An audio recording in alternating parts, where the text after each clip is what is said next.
handle a little bit of video game talk, then there's going to be some issues. See, this was a trope last time. Do you remember in the old channel where we put parts of the role playing stuff on the YouTube channel, and every single episode started with David talking? Do you remember that? Yeah, that just happened again, and I don't think it's the first time. It's really weird. But like anyway, so the session we're doing today, obviously, will have a lot of combat in it, as we said before. I will be rolling off screen for morale, different things like that, for your troops and for theirs. I've got all my macro stuff set up, so it's all done. It's all fine. And one of you has equipment that actually has one of the rules in. I think it's Nameless's stuff has morale stuff in it. Oh yeah. So he's got a nice helmet with the. Anyway, everyone can see him basically, which is bit of Sigvald, but it's all right, looking good. So we finished last session with you guys in Lothain, and the Lord of Lothain, Roderick, had just been murdered, and you were just juxtaposing your investigation onto the situation and making sure that everything was working out all right. Well, three of you were. Lockney was just standing there, letting your clothes on. Of course, always. Yeah. So, Ahearn, if you remember, Ahearn is the son of Roderick, who has been sworn in. You guys have been ferreted away in a reasonable tavern, in an inn. It's not market inn. So you've all got rooms to yourself, but you're not staying in the fortress anymore. You're deemed a security risk if, because you were there when he died, but you're not under arrest or anything. They know you didn't do it. But they can't have random people wandering around the Outlook at this time. You will be summoned back. It's been a few days now. Ahearn has calmed down, and they've held a impromptu burial for his father in the meantime, which you weren't invited to, but you could still chill out and do whatever you've been doing. So over the past couple of days, past 2 days, what have you all been doing? Because you've had a few days to yourselves. He doesn't want you to leave. He said you can leave if you want, but you'd rather you stayed in the city because he's got, as he said, he hired you last time to do a job for him to go out and defeat Winter. So what have you all been doing? I would have gone out to buy some arrows or see if there was like a better bow or sword. Mm-hmm. Cool. There definitely is in the city. Which are you looking for? Which are you looking for at the moment? I'd be looking definitely for like arrows, and possibly a bow. Nice. Okay, let's have a look. Doopy-doopy-doo. I think Androcles would stock up on gear as well. Are we looking for a short bow or a long bow? Longbow. Okay, there is a bowyer there. Okay. The bowyer's called Alfred. Okay, and he's a blonde man, and he's there. He looks up quite burly, but you can tell he's got the calloused hands of a not just a woodworker, but a bowyer as well. This is someone who's working with bows all the time, and he does have a selection of short bows and long bows. He has long bows that aren't actually on the RPG page. So I have them here separately with me. So he has the Lothain longbow. So the Lothain longbow is made of cedar wood and yew. It is a longbow. It has a 110-foot range. It does 12 superficial damage, 13 aggravated damage, and 15 aggravated damage, and its AP is 3. And he'd be willing to sell you that for 850 copper pieces. What else is he willing to bargain? He would be willing to bargain. In terms of longbows, the others that here are basically as good as the ones on the RPG. Basically, then that's it. Okay. There's no real amazing ones. In terms of arrows, he does do barbed arrows, which are basically your standard arrow, but they have a +1 to the AP of your standard arrow. So +1 to the AP is a barbed arrow going through a bodkin, with a bit of with a bit of iron on either side of it to pull out. But there's pretty much the only ones that he does. There are flaming arrows here, and those are the same price as normal arrows. So there's no real. Any chance? Can I go talk to him? Sure. I'm gonna pick up like the Lothain bow, give it a stretch, see how it feels. Yeah. He comes over and says, you clearly know what you're doing. This is beautiful craftsmanship. He nods and goes, yeah, it took me a while, and he's just like, you can see his like jowls are like, nodding as he's speaking. You're from that Outlander group, are you? Mercenaries? Yep, you got that right.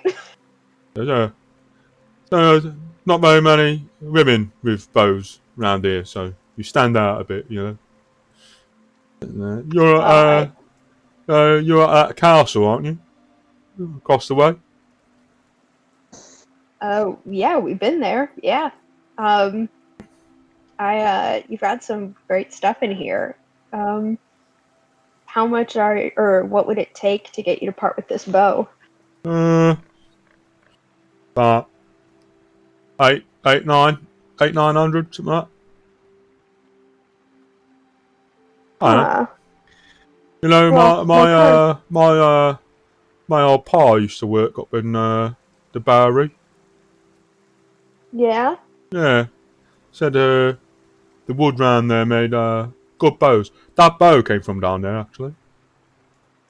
Oh, that's where I'm actually from. I'm actually from there. Really? Yeah. I grew up right near the Bowery, in the Grailwood. Huh. And he just nods and goes, not looking for a bowyer, are you? For what? A bowyer, makes bows. Oh, yeah, I mean, like, this bow in particular. Yeah. Oh. Right. Oh, I think you misunderstood me there, love. I think I might need to go a bit slower. Are you looking for a bowyer? He means in the keep. Oh, in the keep. We got there. I mean, it wouldn't hurt.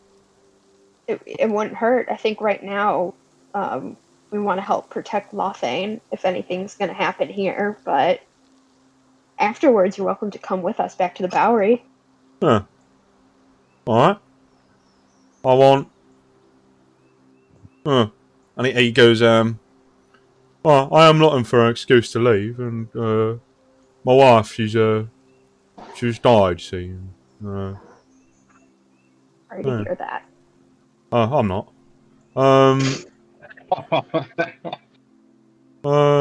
Let's say 200 a week.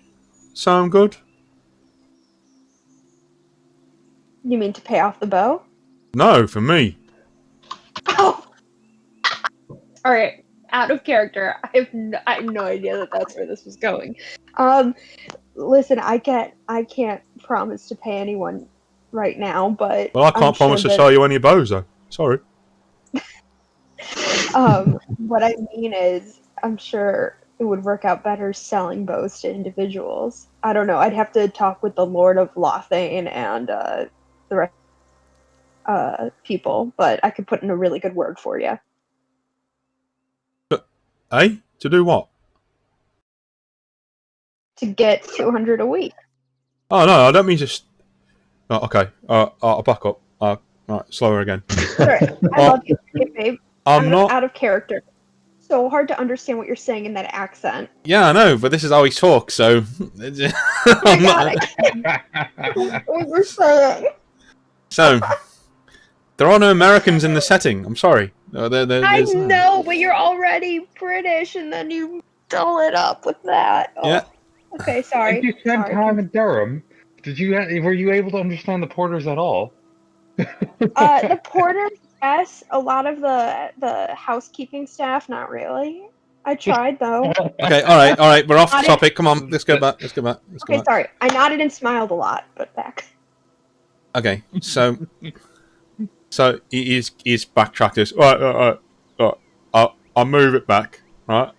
So I don't want to be in this city anymore. Right. So Mm-hmm. if you're willing to take on a bowyer, I would like to take the job. Lord of Lothain Yeah. has no say on where I go or what I do. Right. What I mean is, I'm going to talk to the other Outlanders. I heard you were in Outsiders. charge. We all work together, and I'll see what they say. But I We're don't an know. anarcho-syndicalist Sure, I'm commune. sure we could use a good bowyer up in the Bowery. I'll tell you what, you take me on, right? You can have that for 600 down payment. How the fuck do I pay him 200 a week if I'm down here and he's up there? Well, he's He'll not. This is go out up of there game. when we go there. Well, yeah. I'm assuming he's not just going to waltz down there on his own. Like he'll go when you go, basically. Oh, okay. But I mean, like, even then, if we're off running adventures. Well, it will be taking. The idea is we'll be, making a mercenary company once we get paid for all this, Good point. Okay. and then we'll actually Sure, have that disposable income. These people aren't going to work for That- nothing. You that- know what I mean? So. right. No, I just didn't know how, like, to do, like, a set Mhm. salary versus one lump sum. Yeah, that sounds like a good deal. He nods and goes, "All right, you can have it for 600. But you take me with you when you go, though, or I'm going to make sure everyone knows not to do business with you. I'm well liked around here." Yeah, well, It's not well if understood. if the people, if at any point it seems like we have to evacuate the city, just make sure you get out, and we'll try to meet up with you. But hopefully it won't come to that. He goes, he nods and says, right, you need anything smithing whilst I'm here? He points to, like, Nope. he's got a forge there as well. I'll do a bit of both. Oh, and can I get some arrows? Any chance you'd be willing to throw some in free? Strike a hard bargain. And he goes, do a guile check for me. I won't make you do an attractive one because you ain't got. Do a guile check for You me. ain't got shit. No. Cool. He goes, why not? Why not? You know. And he slams in 30. There you go. Then I'll buy another 30. He eyes you and like suspiciously, like, right. And he gives you goes 200 for 30. 200? Yeah. Sorry, can't do that. I might have to find go to another Fletcher for that. All right. 100. 100. Deal. Oh damn! Look at her Raked making deals. over the The coals. Jew in me. It's almost like you're from a culture who are used to trading and mercantile.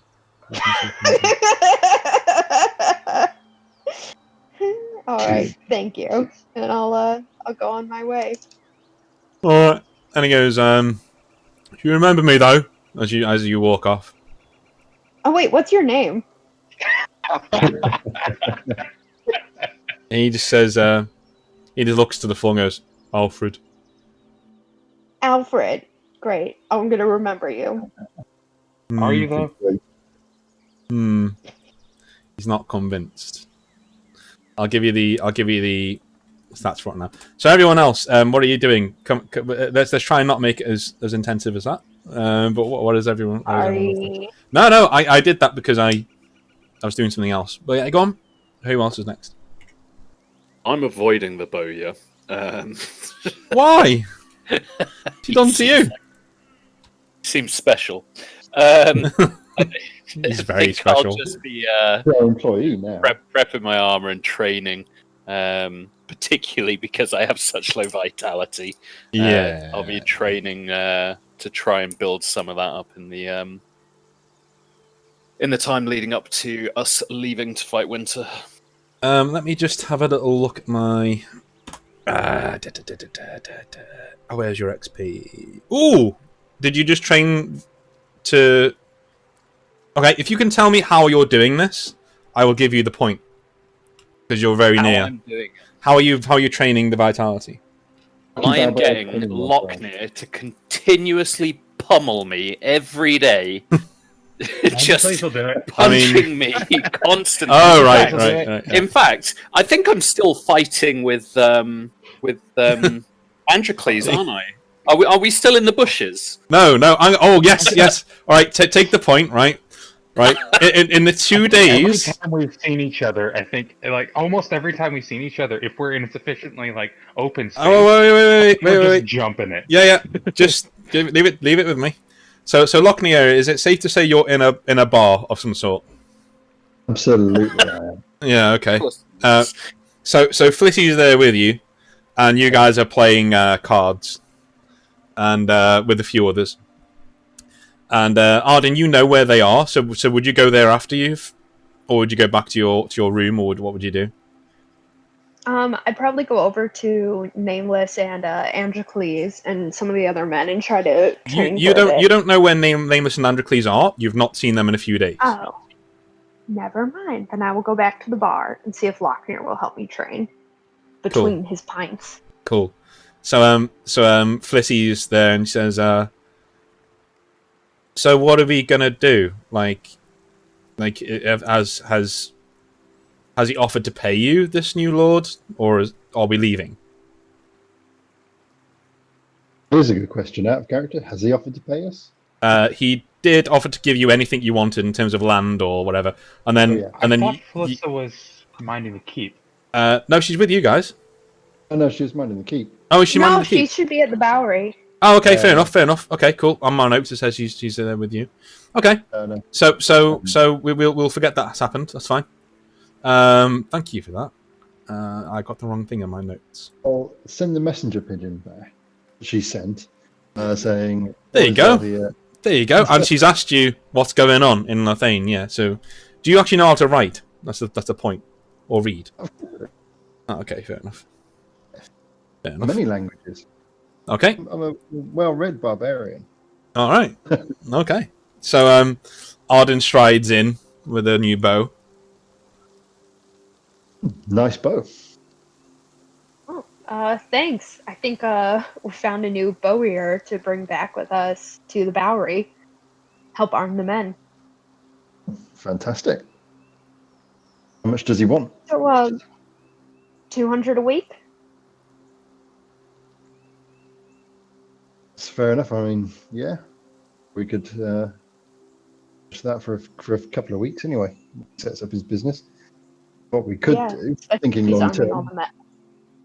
is Right. assuming we survive all of this, is we ask for the Bowery and Grailwood as our payment. Your old home. Can the Lord of Lothain even do that? We could have Yeah, so we could have the From- city if from we what wanted you- it. From what you know, no, he never said that. No, that's he never said that. I He did, watched. actually. I went. He did, yeah. Did he? Yeah, he did. He said we can have whatever we want. Oh, okay. Well, I'm gonna say right now because I watched. I was skipping through it on last session to make sure what he offered. But if he did say that, yeah, he was not going to give you the city. But there's no reason for you to think he's going to give you the city. You can certainly press that claim if you wanted to. I'm not sure what we'd do with the city, to be honest. Yeah. Do you want the headache? 'Cause, Yeah. I thought Lochner was asking for the Grailwood. no, he's run that past you just now. He's not asked them yet. Right. But I'm saying out of game, is that something that the Lord of Lothain can even give? Yes. He can give writs of.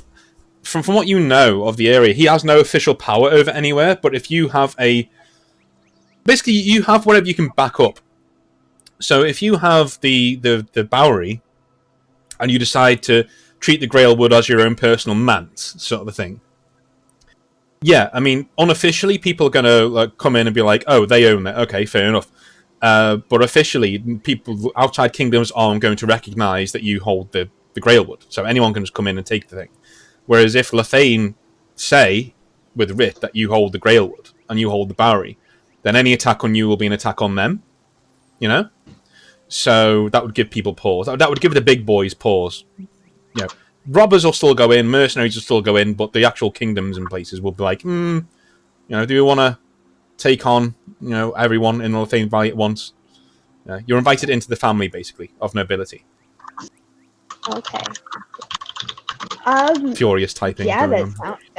that could be a really good idea. That could be a good thing to ask the Lord of Lothain, the new Lord, I should say. Yeah, assuming we survive, of course. At this moment, there is a huge furore as through the back of the bar, an explosion happens, and through this cacophony of noise, come Nameless and Androcles, who are still locked in heated combat. They slam over the bar and continue rolling around on the floor, getting out the way. People are throwing tables out the way. There's a lot of commotion. Nameless and Androcles, I'd like you to roll might checks, please. Just the one each. Oh dear. Okay. I think he's got it this time. Yeah. So, Nameless, would you say you've been fighting for a while now? Well, 2 days apparently. When I say a while, yeah, 2 days. So, at this point, would you be thoroughly pissed off that this has not ended yet? I would be very surprised that it hadn't ended, but I relish a challenge, so... Cool. So carrying on. Competition at this point, right? That's all right. So at this point, Androcles, you know Nameless has you, and he could knock you out at this point, but instead he picks you up and runs into the wall just to try and drive the wind out of you. The wall gives way on the other side, and you go crashing through into the street beyond, with people shouting and following you, and go, "What the bloody hell's going on?" And Lothain and Arden, you're sitting there. They've avoided you, and there's now a dusty silence as the commotion's going on outside in the bar. I think even with as with how Androcles can get, I think just having worked. I think he's kind of just worked out pretty much all the frustrations he's had with Nameless, because there's been a lot, and I imagine he's gotten a fair number of good blows in. Yeah. So he's willing to leave it there. So we'll come back to it in a minute. Yeah, we will come back to it, but definitely. But I mean, are they both on the ground at this point? Again, we'll come back to it in a minute. You're outside. We'll come back to you in a minute. So Lothain and Arden, what are you doing? I'm standing clear and making sure my pint doesn't get spilt. Oh, they're outside. They're gone. They've gone through the opposite wall. Okay, I'll start a book then. Right, who'll give me 2-1 on Androcles winning? I go on one for there. Goes, who's Androcles? Which one is that? Is that the big one with the big head? Yeah, is it the one with the big one with the big head? I'll point to him anyway. Yeah, that's him. I'll have one on him. Yeah, go on. And he comes over, and as soon as he does that, you're inundated with people who are throwing money at you. Oh, yeah, 2-1. Yeah, I'll have that. So, all in all, you get. Let's roll D10. These in hundreds. So in all, you receive. Once Roll20 decides to actually roll the dice. Must be because it's the first roll. Christ almighty, Roll20. You're a dice engine, thank you. 200. So you get 200 from everyone around you at 2-1 odds on Androcles. Somebody comes over and he's like, what about the other one with, ripped one? If I'm giving 2-1 odds on Androcles, then I've got to give. It's not really 3, so the other one will win it. They're for the opposite. My brain's too tired to figure out. Yeah. The odds of 2-1. Cool. So yeah. So I know what that is. So let's see. Yeah. See how much you get from that. Nameless gets 2/3. So 100, you get 100 from that. Yeah, Yeah. 1/3.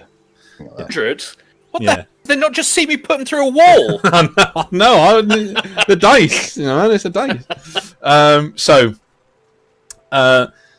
So Arden, what's your response to what's going on? I'm just staring at like the cartoon cloud-shaped dust ball of two guys fighting, going down the street, and waiting for once the business with Lochner settles down. I'll go. So once you're done with this, speaking of that impending attack, any chance you would want to spar a bit? Sure. Yeah. We're just all fighting. And I'll get out my sword. In the pub. No. Or I should say I'll pat my sword as I say it. Oh, okay. The innkeeper staggers over like with his mouth agape, and he's like puts his hand on his hand. He's like, "It's the third time this week," and goes back to the bar. So outside, let's do some mic checks. So, everyone roll 5 mic checks, please. Okay, Androcles is going first. 24, 21. Oh, okay. So I didn't mean to do that. no, not you. You're not in the fight. You're not in the fight. Is there a way? If I Everyone, do sorry. roll 5d20 plus 5, will that work? Yes, should do. It'll just show all 5 rolls, and then you just have to add 5 manually Mhm. to each of them. Cool. So, Ooh, I tell you what. All right. plus 5 on each of them, obviously. Yeah. So the advantage was with Nameless, but the rolls from Androcles have been much better. So, Androcles, as you're sliding through the mud, you get the upper hand. I'm gonna allow you to break off, and you can try and declare the fight finished, but you will be doing so on top, so it would look like you've actually pinned him down. You've said no, enough, or you can carry on. I think Androcles, if it's been like over a day, he's definitely kind of worked his stuff out. Yeah. And he feels like the two of them are evenly matched. So if he sees an opportunity to just kind of end it with in his favor, he's going to try to take it. Okay. So Nameless, like, that's happened. So he's no. I role play it. Androcles, what are you saying to him? Oh, I guess I'd like put him down and put my like forearm to like his neck, and just kind of like a submission move, and just say it. And I'd be like, sorry, I'm thinking. Yeah.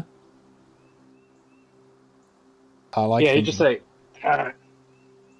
and that's the match. Like, kind of with a grin on his face now. Yeah, he's worked out all of his frustration. He's just like, with a grin on his face, forearm to the neck, and that's the match. Cool. I Nameless, what's your response to that? What do we think my response to that is? Okay. Like hell it is. Okay. I'll wrench his arm off of my neck and behind his back and continue pummeling the crap out. Okay, so roll a mic check for me.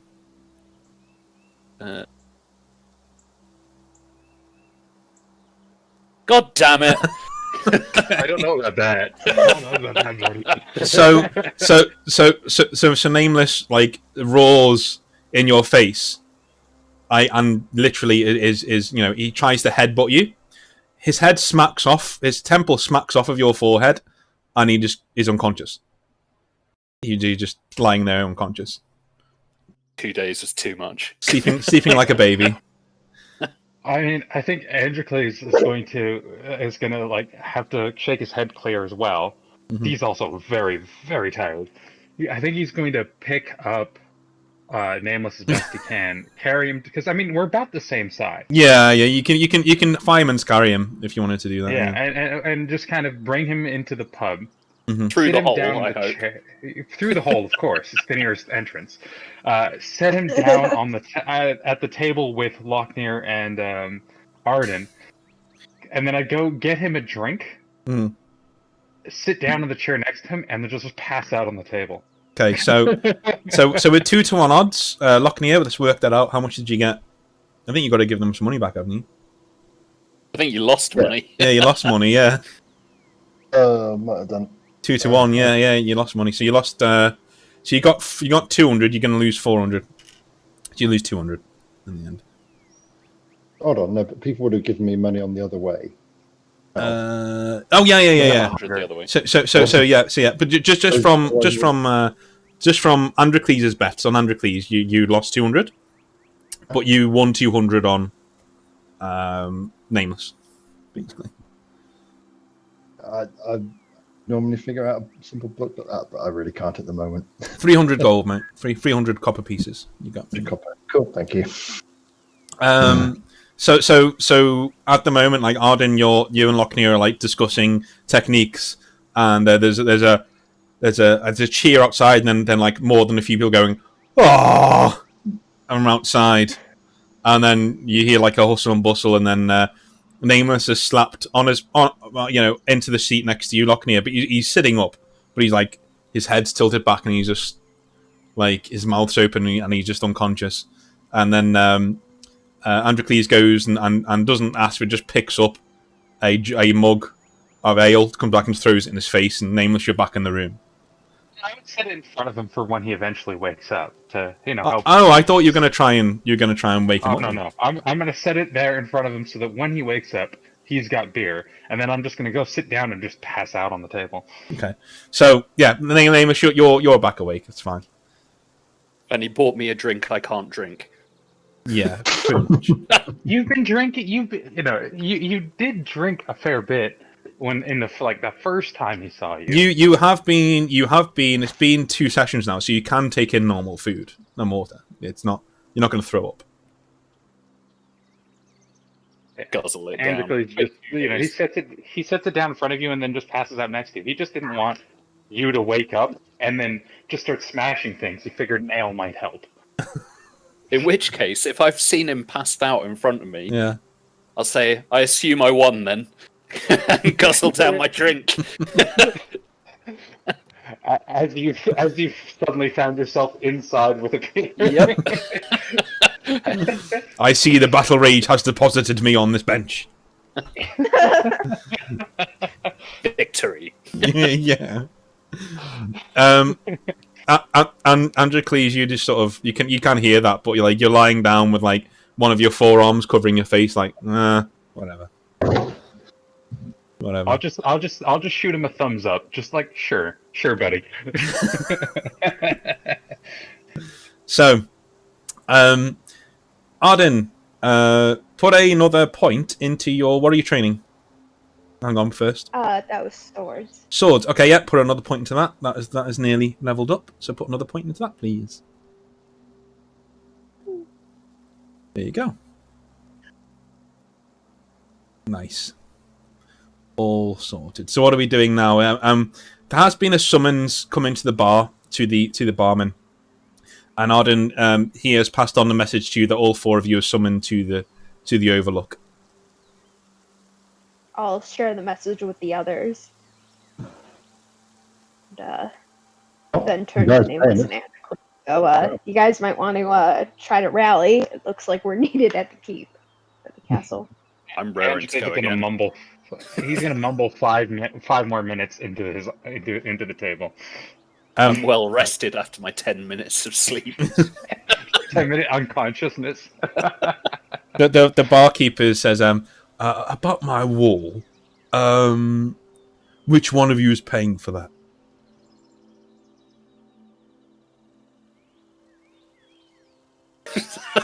And I'm just going to walk out. I'm looking out as well, yeah. Okay. I believe he's Lord of Lothain about that. Now put it on his tab. He says through gritted teeth. We've done you a favour. You've got a bigger door. You've now got an entrance to the beer garden. Oh, God. Okay, right. If people are leaving, then Androcles will go. I assume that he and Nameless are just covered in dirt. Yes. dirt and sweat and other things, horse manure, whatever. I'm rolling to the streets. It happens. Mm-hmm. And as you're running your fingers, fountain? as you're and Nameless, as you're running your fingers through your hair, you there's like half a bush in it. It's like, you know, just the entire, like half an entire fucking bush sitting on top of it. Yeah. Fountain nearby that I could just pour a bucket of water over my head. There is a fountain, but there is no how do I say it? There is no bucket there. You can just wash yourself in it though if you want. I mean, he's not going to do a proper washing. He's just going to like dunk his head in and just clear his head. Cool. Yeah. That's fine. And Nameless, are you going to do the same, or? I'm going to be less graceful. I'm just going to jump in. Cool. Start frolicking. Yeah, exactly. Okay. So, reveling in my victory. Yeah. We're doing some, there's some light splashing and their eyes meet, and I mean, what? Cool. So did you do all that with your armor on, Nameless, though, or are you saving the armor at the keep so you can put it on for actual battle and stuff? I don't think we put it on. Chance to put it on. No, no, no. I wouldn't say you're battle ready. Okay. So you guys headed up to the keep, and when you actually get there, Ahearn is there, and he's ready to. He's pretty much like, you can see him in full armor, and he's ready to go. You have noticed that even though it's now pretty much the height of May, it's getting warmer. The streets of Lothain are pretty cold. Like it's approaching 0 at the moment, so it's getting pretty nippy. And as you go into the keep, there's a growing sense of unease in the city. And Ahearn is there with many of his subordinates, his officers, if you will call them that. Generally, these are men in surcoats and mail, things like that. They're just normal armor, but they do have it is coloured black, and they do have the white stag's head of Lothain on their breasts as they're walking around. Ahearn just nods to you as you all approach, and the same courtyard, lavish courtyard in which you were received last time of this Riemann villa, is now been overtaken by several smiths, armor works. There's maps on a large table that he's poring over, and he waves you guys over there. You can see he's in full armor as well. He has a lorica segmentum, a Riemann lorica segmentum with green and black silk woven through it, and a nicely jeweled sword at his side.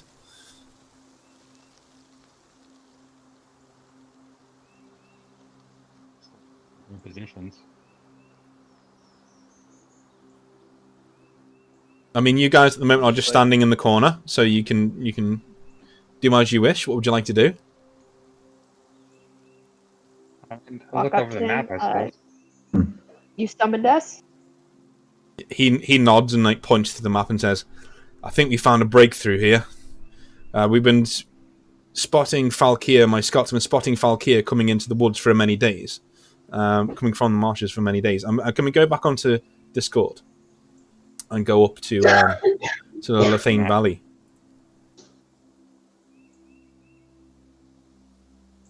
Cool. Mm-hmm. So he basically points out the Thorn Waste at the bottom there. And he says they're all coming from that direction, going up the Thorn Road, going towards the Crownlands. If they get to the Crownlands, they will raid most of our food stuff, so we won't survive. If these conditions keep on, and he looks to the sky where it's getting more cloudy. He says, if these conditions go on, I don't think we're going to be able to survive the next winter. So whatever happens needs to happen now. We know they've got around 1,500 men from what people have seen in the Thorn Wastes coming out. So he blows toward. As he says that, I'm going to look towards Arden and Nameless and say it likely won't just be men. Huh? Arden will nod at that and then say, because Lothain's at the intersection of 2 rivers, right? It is. Yeah. Yeah, so it's just say, is there any way to block off the rivers, or just allow it, not dam them, but stop, not allow a ship to pass through. He shakes his head and says, "Not really, not without putting. It's a fast-flowing river, not without putting the. We'd flood the Frostall Pines if we did that. So everywhere would look like the Black Fens. We can't really afford to do that with the Crown Lands and the Golden Fens right here. That's our food stuff. That is the gold of this area of the world." I'm just going to turn towards him and say, "You best be prepared for an attack from the water." He nods and says, "What makes you say that?" And things are starting to look a lot like how they looked in Kale. And it won't necessarily be men coming out the water. He turns to one of his subordinates and says, "What about you? Can you sort this out?" And he looks over and he shrugs and says, "We can dam the sewers, make sure no one's throwing anything down there. We can post men at sewer grates. That's about it, though. I mean, we're in a large town, my lord. There's not really much else we can do."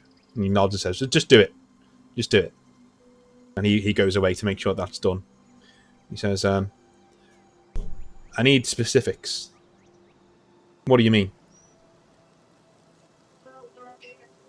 I mean, Androcles will share a look between Nameless and Arden, and then just give his best of the explanation as he can. Okay. What they faced and what their capabilities were. Cool. So fish people. Yeah.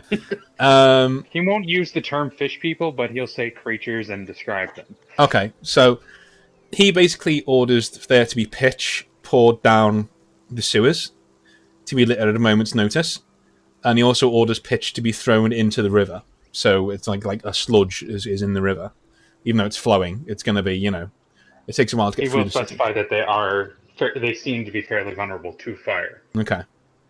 So, yeah, that is now done. So he's happy. He says, "Okay." He nods and says, "I have about 1,000 men with me. They're all going into the field. How many do you have?"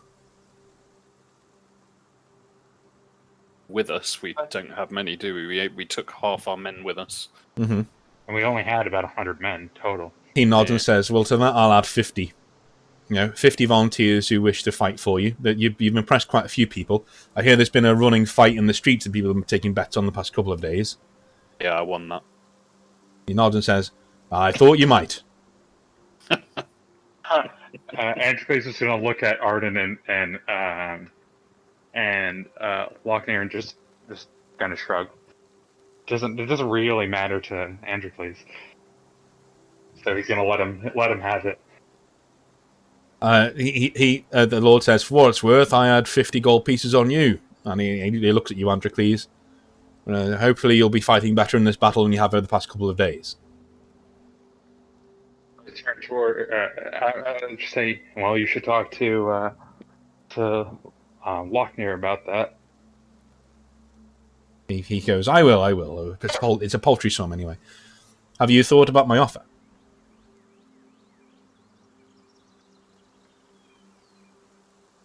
Which offer is this? I thought we were talking to the... Yeah, you're talking to the main man, the Lord of Lothain.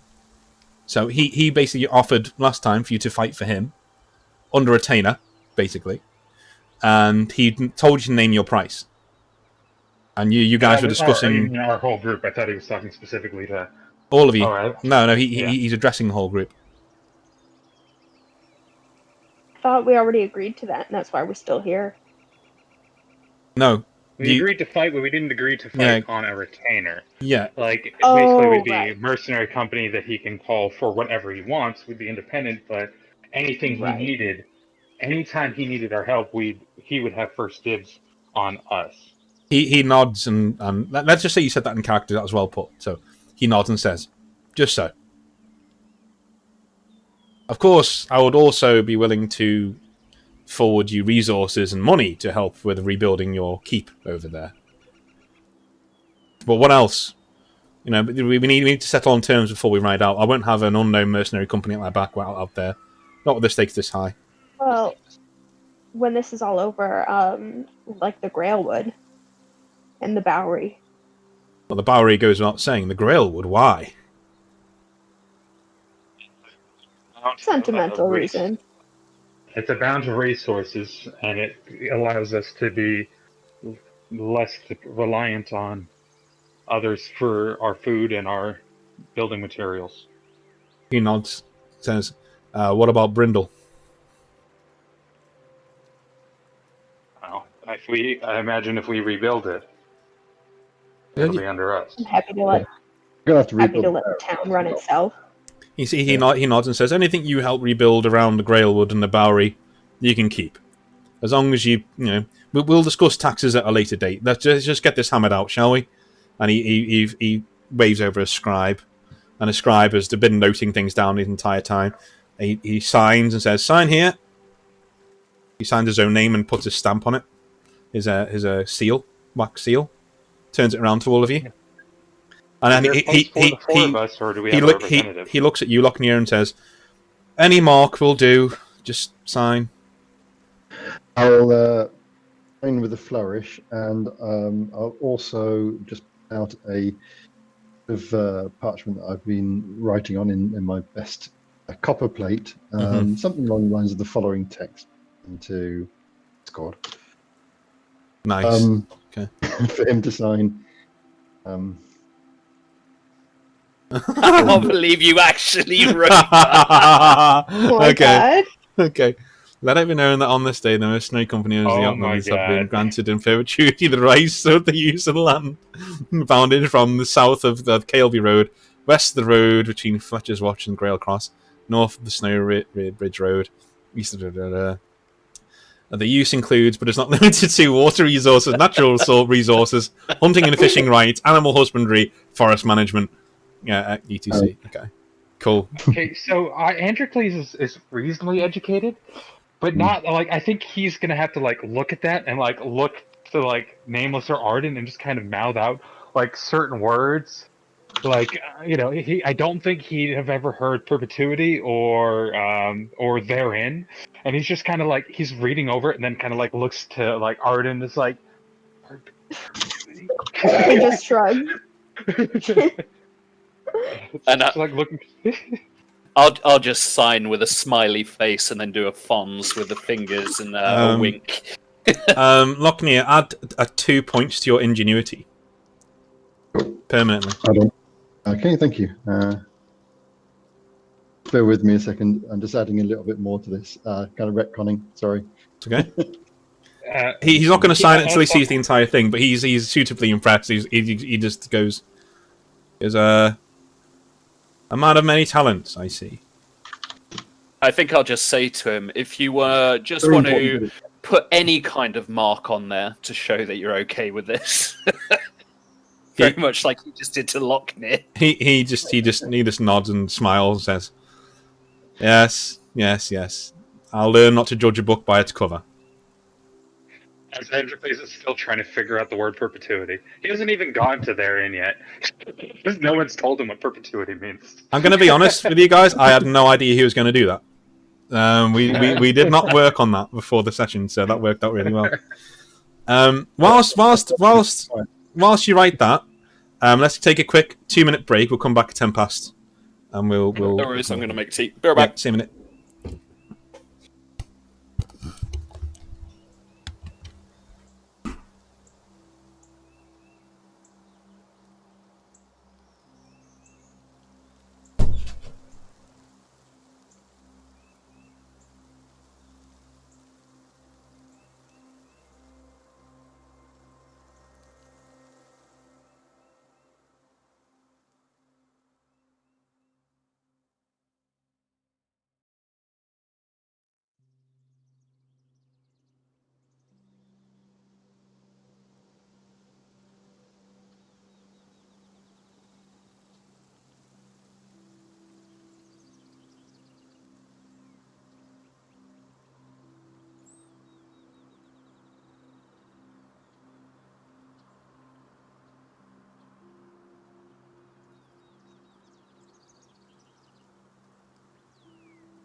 There we go. Oh, there's more. Okay. Let's have a look. I had to put a bit of that army.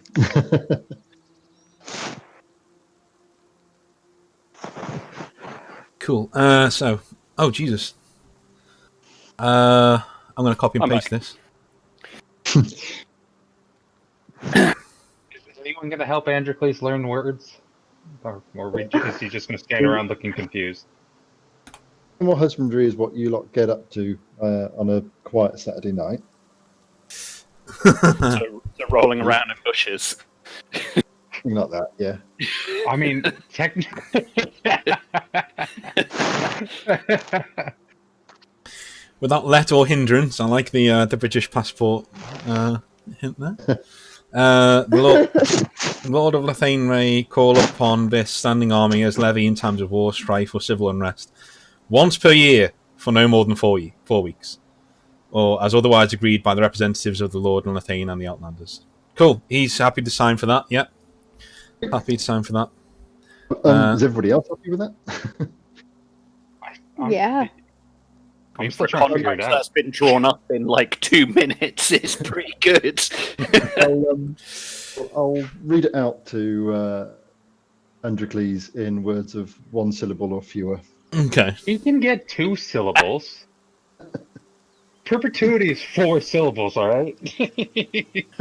He's not a moron. He's just not that well read. It's 5, isn't it? Perpetuity. 5. Never mind. Yes, you're right. So, Oh yeah. Americans. There you go. Apparently not. All right. So, yeah, he agrees. He puts a seal to that, and so officially, the only reason he's agreeing to this once per year term is because he's not paying you. You're basically you're for 4 weeks of a year. You're his basically whenever he wants, essentially. So yeah, that's fine. If we can't really make it. Exactly. But after that 4 weeks, you can choose to just bugger off and do what you want. So great. So that is now his seal is on that. He has a copy made by a scribe, which the scribe then hands to you, Lochnear, and you see what your picture is. I'd like you to be standing just like that as he hands it to you, and you just sort of like, yeah, all right, you get it, and you put it, and just like for no reason you stuff it down your shirt. It's like, that'll do. There it goes. Job done. And He's actually one close for once. yeah, so another messenger comes up to Ahearn and says, "Lord, I think we have her. I think we know where she is."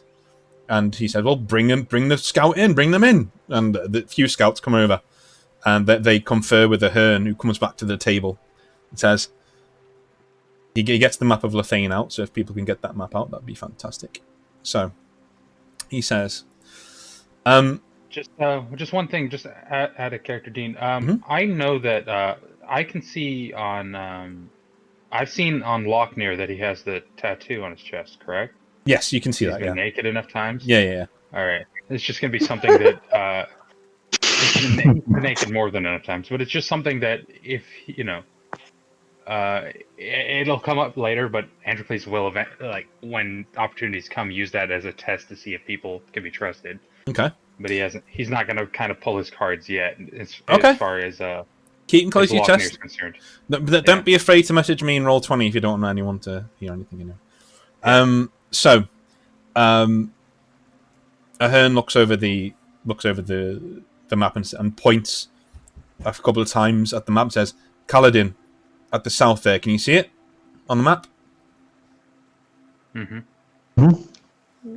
It's an old Dwayor outpost. We believe that's where she is, and that's probably why the armies are arrayed in such a place on the Thorn Road. If they beat us here, she will have free reign to burn all of the valley while she returns north and goes home with her spoils. And everything we'll put into practice here will be for naught. So here's my plan. You are obviously the greatest fighters that we have available to us. So, why don't we have your men and our men hold their army in place and create a gap in the lines through which you, all 4 of you, can ride through. I will provide our finest war horses for you to keep.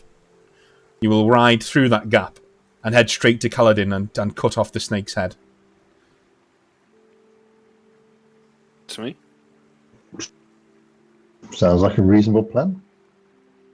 Excellent. Means I can retire Nelly, my other horse. Nelly.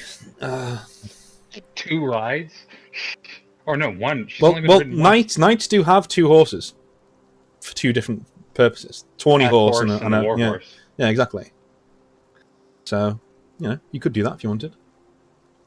I don't think he knows Retip. about how knights work. Yeah. Oh, what? Yeah, see, the Achaeans' cavalry is still a thing you use to get to the battlefield, and then you get off. And that, just not so, he says that from what we've seen of the campfires, they'll start marching tomorrow in daylight. So we have until morning. So I prepare yourselves. At the moment, it's like 8:30 at night, so the sun's going down. He says you can all stay up here in lodgings, or you can head down into the city. But we'll expect to meet you outside the city gates tomorrow. Good. He says, I'll send out runners to a crew and see who will want to fight for you. I know you have 50 men here. I'm sure 50 of my men will be happy to swear themselves to your service. And Basil nod. Cool. Excellent. So you're going to stay there for the night? Or are you going to go back to town? I think Androcles will probably be in town. Yeah. Likewise.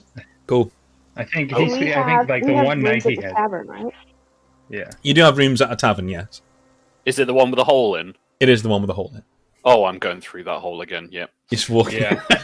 so Just gonna stroll in. Nameless, as you get back to that tavern, they're actually rebuilding the wall, and you just walk through it. Like they've got like 2 courses high, and you just like, oh. Kick it aside again. It's knocking it aside. Oh yeah. And it's quite packed. And one of the men comes over to you, looking at you, and says, "I've just volunteered to fight for you lot. Hope you're as good as they say." Good man. I'll slap him on the back. He says, game of cards, drinks." I'm terrible at cards. But yes, I'm up for a game. He sits down and he looks to you, Arden, and says, "How about you?" Not this round. Oh, you spent all your money, haven't you? No, she's gonna go to her room and use her whetstone and oil her armor. Cool. Androcles and Nameless, are you gonna play cards? Or are you gonna dip out? Is it early enough for Androcles to? He would probably see if he can't find an upgrade for his either his armor or his steel axe. It's 9:15 at night at this point. Everywhere's closed. I don't think you'll be able to do that before the battle tomorrow, I'm afraid. That's fine. Then he's just gonna go and do maintenance. Cool. I think. So Go on, I'll have a game of cards as well. Why not? Cool. All right. Cool.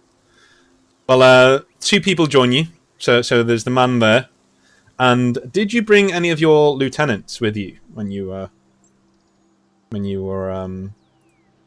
coming this way?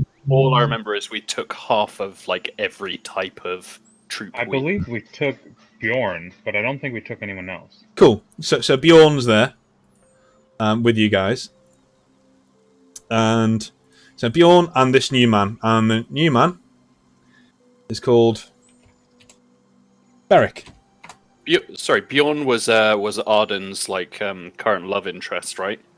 I hadn't planned on it, but if no, I just thought because they were he was flirting with her, wasn't he? Yeah, he flirts with everyone. Yeah. Okay. Oh, does he? Okay. Yeah. Interesting. I think it's more since they were archers together, she respects him as an archer and comrade in arms. And he respects her 2 very good reasons for being respectable. So Beric and Bjorn are there, and they're having a bit of a bit of a banter back and forth. Beric looks like he's in his 30s. He's seen a bit of action, but you can tell this is the kind of man who, he wants a bit more action than guard duty. If you know what I'm saying, like he wants to go out there and earn his fortune. So he signed on with you for the. But Lockney, I'm guessing like if he signed on for any sort of ideological reason, you would trust that a lot less than someone who just wants to make some money. So so the kindred spirit there, sort of a thing. He orders the ale in, and let's play some cards. And let's where are people sitting on the thing here? I'm only doing this now because it's nice to have a little bit of a break before we go into like the fucking everything's going wrong part of the session. But if it's a big battle, It'd be anticlimactic, right? If we got there and the first roll was a natural 20 and we just impaled her face. Yeah, I mean immediately. I mean that would be funny. That would not be that funny for me, but like it would certainly be. So that is red is Bjorn, green is Beric. So you guys, the table is here. Some more people can join. You guys draw wherever you'd like to sit.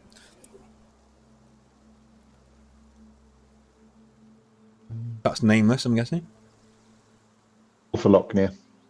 L. L for Locknear. Okay, love it. So, I'm guessing Bjorn will start. So 21's your... Remember the rules? So 21 is your target. Going above, you have to put your bet into the pot, of the big pot. And after 2 cards, you can start locking in or throwing away cards to swap for other ones you get. A 10, a 10, and a 1 is it basically wins. It's a regicide pot, so it wins all the pot that's been going in by people going bust. And if there's no one who gets that at the end of it, it goes to the person. It goes half to the house and half to the person with the least winnings. So and the winnings is basically anyone who hasn't gone bust, who just withdraws, loses the money, and it goes to the person who gets it. So roll d20. 4 for him. Roll d20. 2. Okay, that's pretty good. Locknear 15. Oh Jesus, it's dangerous. Dangerous. You're on rubbish at this game. 8. So Bjorn again. What did he get? Oh shit! Okay, he's straight. He's straight out. We didn't do any. What did we put in? Yeah, we didn't. Well, normally the first one's just for kick, so we can get used to it. Right. Okay. And then 18. So the Beric. He holds. He goes 20. I'm holding that. Why not? So Locknear is up next, right? Yep. Oh, you're out. Bust. Yep. That puts me 19. on 19. You need a 2. He's holding, so you need a 2. God damn it. Anything else, and you're pretty much fucked. Unless you get a roll 1. No, you're gone. Okay, so he would have won the money. The round now moves to Beric. He says, "I'm very confident." He slams down 150 copper pieces. Like, yeah, going for it. And Bjorn just shrugs and goes, "All right, I'll see it." 150. See it. Do the same. Cool. So Beric goes first. 2. God damn it. It's me next. Is it? Yep. Oh dear. You can hold. Oh no, you need to draw 2, don't you? That's a bad one. Okay. And Bjorn 11. Cool. Beric will go next. 13 is 15. He's on now. Oh, 20. Are you holding? I'm holding there. He's holding. Okay, cool. I'm on 16. 16. And Bjorn is on 1, so he's on 12. Okay, cool. He's going to have to go again. So Beric's going to have to go again. He's on 15, but he's gone. So that's 150 into the pot. I'll do Bjorn's. I'll do Bjorn's. He's on 13. He's gone. So that's 300 into the pot. No, I'm out. Okay. So what we'll do, instead of doing the big pot at the end, we'll just do this as a normal poker game. So 300 makes its way to Lothain, along with your bet that you put in. So 450 at the end of the day. So it is Lothain first this time. How much are you putting in? I might as well stick with 150. Well, Was last time. nameless. Do the same. No, that was a test roll. Cool.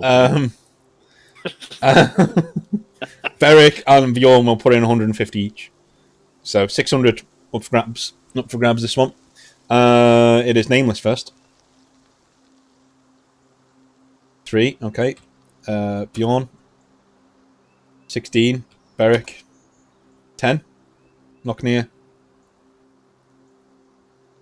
14. Okay. Nameless again.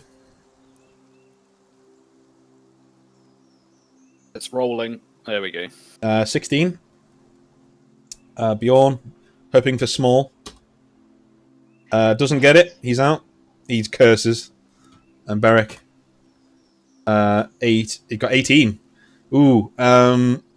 He locks that. He said, no, I'm not testing it. Not testing it. 18 will do. He's out. But he's got his money in, obviously.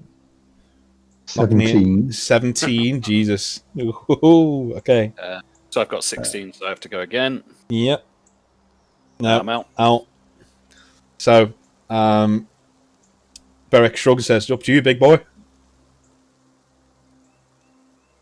he just slams his cards down and why is he? Are you just like, yeah, he's raging. He's not happy at the moment. So that is 600 to you, Lothain. He says, we'll have one. Bjorn's like, I'll have one more. I want to bring some money back. 200 gold. 200 copper pieces, sorry. Yeah, sorry. And slams him down. I'm going to say double or nothing, so I'm going to go 300. Then he has to go 300, so he sighs and goes, oh, I wanted those new boots. All right, 300. And Beric just shrugs and goes, it's my inheritance, but sod it. Yeah, go on. And throws down 300, but he winks at everyone like it's not. It's an inheritance. I'll put in 300. 3, 6, 9, 12. 1,200 copper pieces are up for grabs. So, who's first? It's Beric, isn't it? No, it's Bjorn. Yes, Bjorn. Bjorn will go first. 7. Beric. Okay.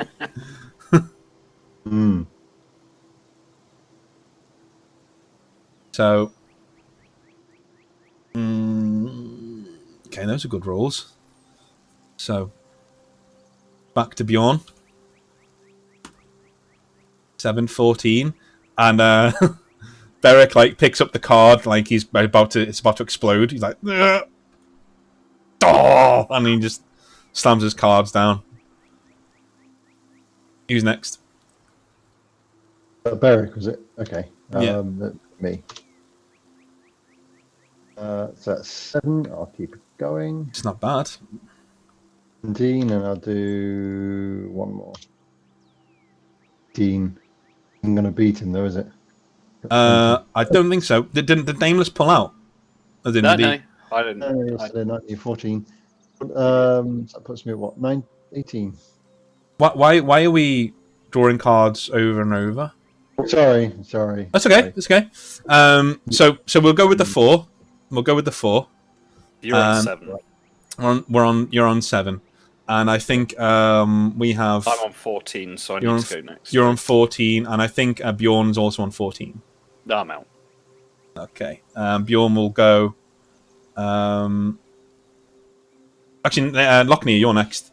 I think. Yeah. So.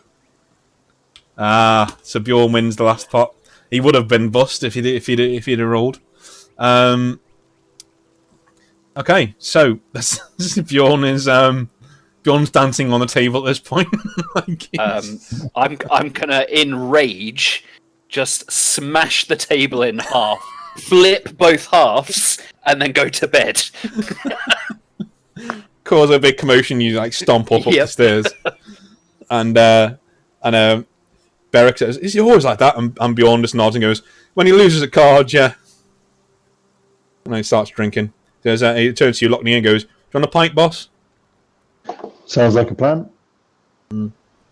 Cool. And we'll go forward to the next morning. So, Arden and everyone who has put bonuses on their armor, feel free to.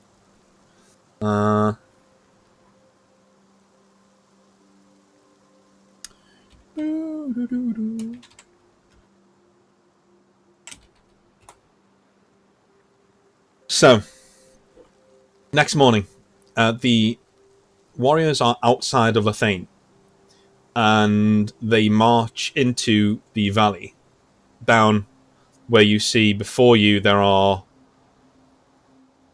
It's very, very, very, very, very cold, and it's getting colder. It's getting colder. So we're at -8 now. It's getting colder. The warriors that you see in front of you on the field. So let me just drag you onto the battlefield here.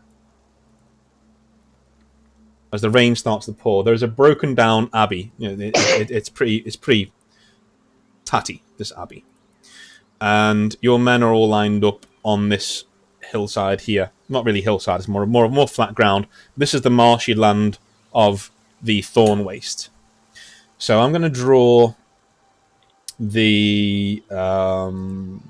a big square. 250 men. These are Lothain's men. 250 men. Sorry. I forgot. Yeah. Let's take that horse out of the room. 250 men. Bloody donkey again. All right. So you guys can put your men wherever you'd like, and you can. I'm going to say, obviously, the main man is here with his bodyguard. That's me, right? That's Ahearn. Oh, you just said main man. Oh yeah. So where would you like to put yourself? So you've marched onto the field with 100 men. Where would you like to put them? You can ask Ahearn to move his men around if you wish. The Falkeer are obscured by low-hanging mist at this time. Are the Falkeer generally? Do we think across the field from? Yes. They're all. You can hear the sound of them chanting and singing. This morose Nordic theme coming over the. It's not the Skyrim theme tune, but this morose Nordic chanting coming across the mists here. So do we have him move this side up a little bit and put our men here and here to create that, so we can eventually surround the men, draw them into the middle, what the Romans used to do? Not the Romans, it's Hannibal. But yeah, what the Romans used to do. Sorry, what Hannibal? Because in this setting. Yeah. Oh, sorry. What a woman. She's read the law. Yes. She's fucking calling you out. Yes. Calling you well, in history, Hannibal did it. I switched it around and had the Remans do it instead. Are you running about past everyone? Because let's not forget, no one person in general. It's a good idea though. But who? Does anyone else have any thoughts? I'm gonna run it past them. Mm-hmm. Yeah, the problem is left flank is always a bit shit. Because most of us are right-handed. Left flank is always never can quite get in there. You want to be in the right flank, and you can just batter them down. Very, gung ho sort of company, aren't we? So I think the right flank shift their whole group over and do what you're saying, but with their guys here, and here, and then us on this right side. I would say so. The rain has started. So explain one more time. What are you doing? So let's get to consensus. So we're shifting all the lines across. All the lines across, like this. All the lines across to the right, and then we're going to be And I think shifting the Oh, far... Where that little mark is. The furthest ones on each end should be forward a little bit because we want to draw the men in to the middle. So What would you like your colours to be? What's in our mercenary company colours? Yeah, Let's eventually. make it... like We a should fourth make it green and blue. Just so we're hard to see. Lines think alike. Considering we're based out of the Grailwood now, I think we should be dark green. I was thinking bright Yeah, pink. I think our green should be approximately the color of this green, and Yeah. with a little bit of blue that's approximately the color of this blue. You know, Dean? And our sigil could be the same as that ruined building in the middle. I was thinking something along the lines of this tree right here. You know, more time deciding what colour box we should be than we did actual tactics. But you know, I mean, we have our priorities, you know. There you go. perfect. Interesting. Yep. Oh, that's a lot more visible than I always hoped it would be. But okay. Well, the guys aren't actually coloured this, by the way. This is just the colour that you want your square to be. But, you know, now we cleared that really important thing up. Let's move on to the rest of the... We definitely weren't trying to make your life difficult, Dean. Definitely not. No. Where are you guys in the block? This is a big shield wall. These are big shield walls. Are you in your shield wall, or are you hanging around? Hell yeah, I'm right in the middle of it. Cool, you're right in the middle of Let's it. go. I'm going to kind of take a center position, get into breaks, move to reinforce that spot. Because I don't really know shields, so it's basically if the shield wall breaks, he wants to be positioned to rush in and just start hacking anyone breaks through. Cool. You know, far enough back that he can deal with that. Excellent. So you're going to be in the Right. shield wall as well, basically. But you're going to be really near the side. If you're not going to be in the shield wall, can you draw yourself outside the shield wall? Preferably the same size as Ahearn, please. The same kind of square. Arden, since Arden has a horse, since we all have horses, Yes. right? Arden could potentially be inside the shield wall on her horse, Well, right? Oh. And not like behind the shield wall in the group of men. Uh, She's protected and could fire, right? Not to be nitpicky, but this was what my degree was on, almost. Yeah, I don't know it that well. It was more of a question. Yeah, no. I'm gonna be Horse close to the shield wall on the horse, so I'm above them when I fire arrows. Yeah, that's fine. I'm going to be rolling all the battle stats off screen, so because I'll draw myself right behind so that I can reinforce, I guess. Yeah. I haven't worked out how to roll for myself. How do I roll? Can only I can see it. /GM roll. Oh, GM roll. I'll do that then. Cool. Excellent. your name. Yep. That's the name. So you can check that. GM roll D20. No one saw that? Nope. Good. No. Okay. I definitely didn't see you just roll a 12. No. It'd be really fun if you did roll a 12. No, I rolled. That would be amazing. I rolled a 6, but there you go. All right, so that's where we are. Cool. From across the way, you see a rather large bulk of Falkeer riding towards you over here. They're chanting morosely into the growing darkness. It is quite dark, actually. You guys are, there's two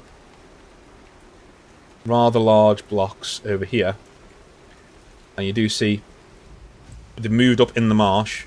There's another rather large block over here, a larger block, all moving. So, what is the order? So Ahearn rides over to. I'm assuming this is Arden, is it? The blue one, yes. And this is Androcles. Yeah. Cool. So, Ahearn rides over and says, "My men are thinking about staying put. What are you doing? What are you thinking of?"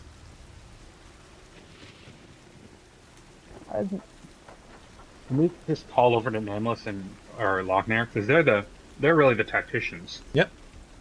Because Apparently, we're all moving. No. It's just the thing. Sorry. no, the world is moving around us. It's a warp drive, not a standard drive. Come on.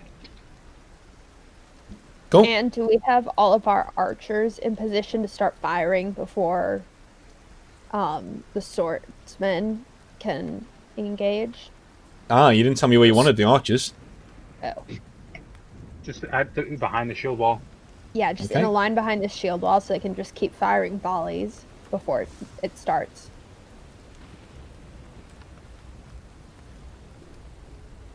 There they are. But Andrew, I mean, I imagine Nameless can hear us, and Lochner can hear us. Yeah, cause I just think 'cause I don't actually have a shield, so I've got a greatsword, so I won't be in the shield wall either. Cause I'm, Cool. So you draw yourself elsewhere. yeah, I shall draw myself on there. More planning goes on. The more they're coming up, and no one's doing anything. We were trying to pick our colors. Yeah, It's important oh no, it shit. takes time. Okay. All right. Have I the think order on the shield wall? I say when they're in range, we begin firing. They're in Andrew, range. please. Yeah. So get them firing then. Yeah, let's Andrew, start please. firing. Andrew, please would say, well, let's see if we can't break their concentration. And then he's going to try to replicate the feat he did in the valley before and insult the crap out of them and get them to break their whole. Do a discipline. an attractive, no, not attractiveness check, a guile check and a might check together. So add up your bonuses and roll the dice.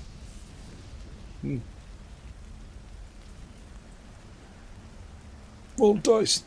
That's pretty good. Okay, I'm gonna do a command roll. GM roll. 1d20 plus Something. 8. Plus some number that was. Okay, yeah. This band over here starts moving forwards and starts pivoting to turn and face you. I'm gonna just start firing arrows into that group. And I imagine our archers are doing the same. Your archers Once will they do were the in same. range. So let's do. Let me GM roll I'm going to position myself between, 1d20. Arden or not between Arden, but next to Arden, just so that when things go horribly wrong. Cool. Arden, start firing. You're not in combat yet. Because I'm just firing into like a blob. No, just keep individual? just start rolling. Okay. Nice. All right. Yeah. So your men get off a solid volley into this group of Falkeer, and they send their arrows over the shield wall, hitting men in the middle. So a lot of men are being left behind and stumbling in the muck and screaming on the floor. And Arden, you're lancing arrows into the front here as men just start to crumple. So it goes down a little bit in size as people are left behind, but they're still coming up. They're still almost there. These guys are marching up, and Ahearn gives his order to charge. So all of his men charge forward. The Falkeer charge forward, and the battle lines are drawn in the center here. I imagine ours move up to meet these guys, yeah? Are you gonna Definitely going to charge straight into the middle charge straight in the middle? where loads of men fell. If we've got a shield wall, keep the shield wall. That's the whole point. Of a shield wall. We need I to. imagine our lines meet theirs and just kind of like. We need to rotate ours. And then the archers Yeah. can keep firing while you're in the shield wall. So you guys going to rotate around then? Who is commanding the shield wall to do this? That would be me, I Okay. guess, as I'm in it. Coolio. Roll your normal leadership check for me. I think you drew the box, so you would have to do the. I'm doing all this stuff, but we're not knowing if it's happening yet. So let's roll. And might attractiveness. Did you get the bonus from your armor? I thought was mentioned. No, that's for people running away.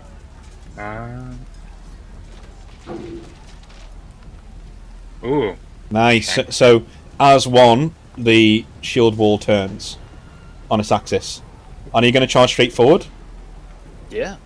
No. Shield wall. Well, not Shield charge, but shield wall move, right? Yeah, So- yeah. so- Like not like a full on like disorderly charge. So, how was this? They go into the solid ground here, a little bit elevated there, just to wait, stoically wait.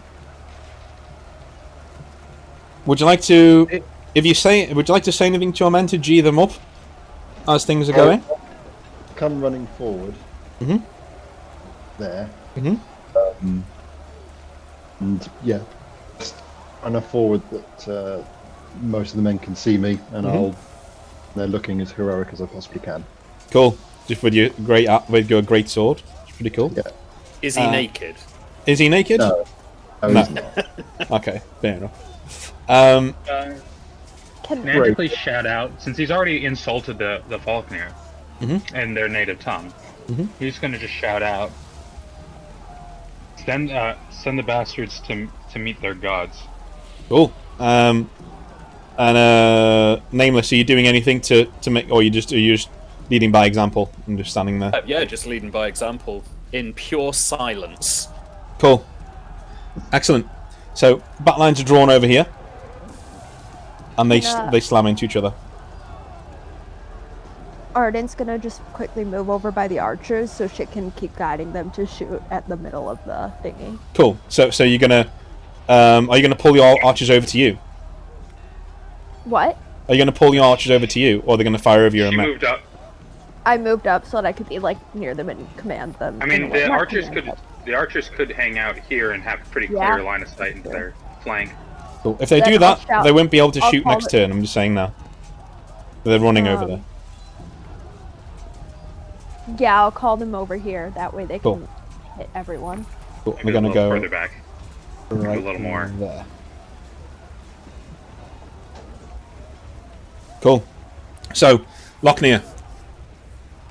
We're not doing initiative. We're doing where you are. So, Lochnia, go ahead. And are you charging into them at this point? Are you charging into the flank? Right into the flank. Cool. Go for On it. its own. Yeah. Go for it and roll your full turn. Okay. But yeah. Great. So my roll to hit. So using cleave, for taking out Yes. in front of me. So yes. There you go.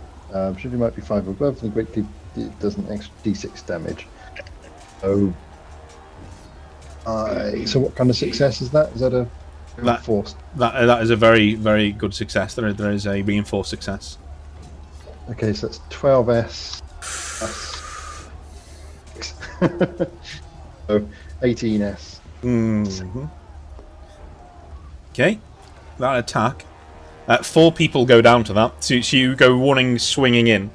So in big battles, this is where we change over to heroic style fighting. So instead of fighting one-on-one, each attack you do has a good chance of killing a lot of people. Because they're all packed in together, and you guys are a lot more skilled than a lot of other people at the moment. So yeah, you go swinging in, and 4 people just are hacked down by one of your blows. So you have 2 more attacks, don't you? Yep. Cool. I guess. Great cleave. Can I use that once in the same round, or What if it says, if it doesn't say you can't, then you can. just once for every point of weapon proficiency you have in greatsword? Go for it. Keep going. So, okay. So roll to hit again. Nice. And he, Roll the extra damage if you want to do it. yeah. So Jesus Christ. damage to 4 people. Okay, this is going to be with a plus 6.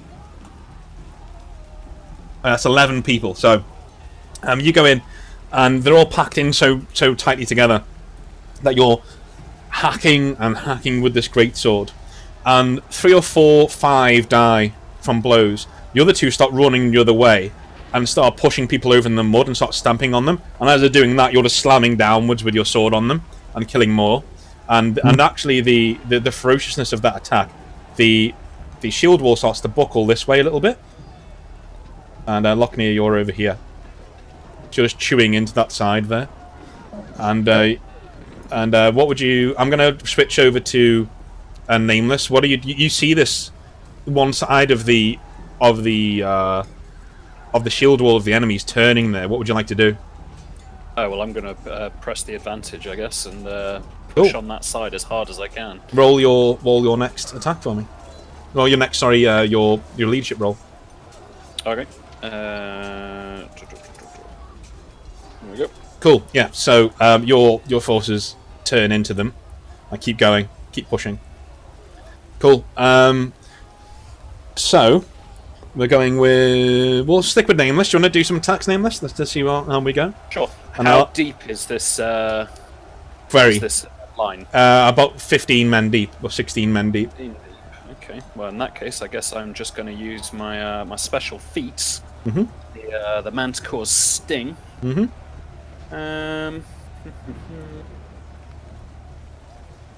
we go.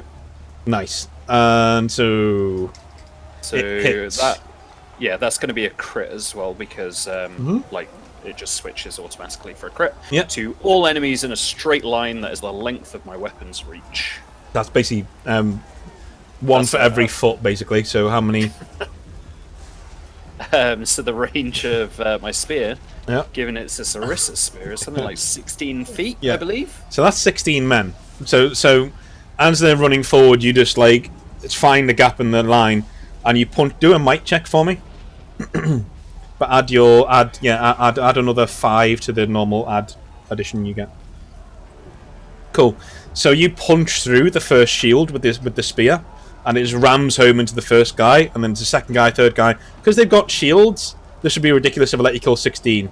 So six go down, and then you pull your spear back, and they fall forwards. Because of that, the shield wall gets a little bit smaller and moves up.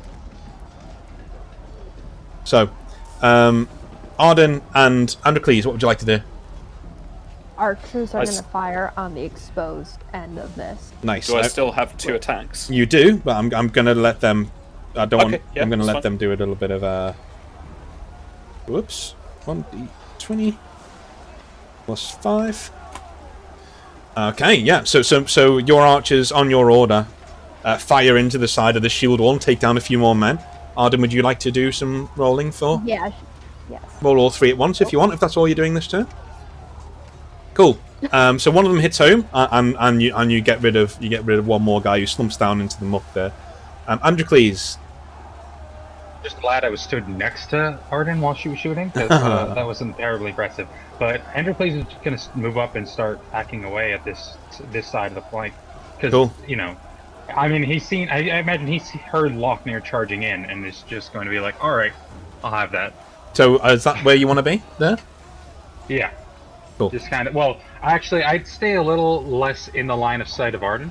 Okay.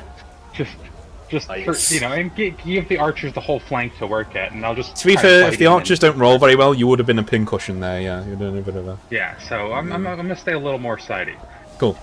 Do your full attacks, please. All right, so I've got since I've got the 2 weapons, I'm just gonna roll 6, and it's plus 5 to all of them. Cool.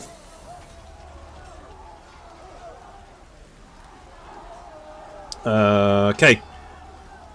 Let's have another 4. Another 4 go down as you're hacking in there, and we'll go back to Nameless. So what are the last 2 things? Remember, you can order your men to do things, or you can carry on attacking. What would you like to do? So the first thing I'll do, because it's a passive and I can just do it as is, I'll do the Phalanx Commander thing. So D6, my men will get 2 attacks. Cool. So it's just that. So that passes. Mm-hmm.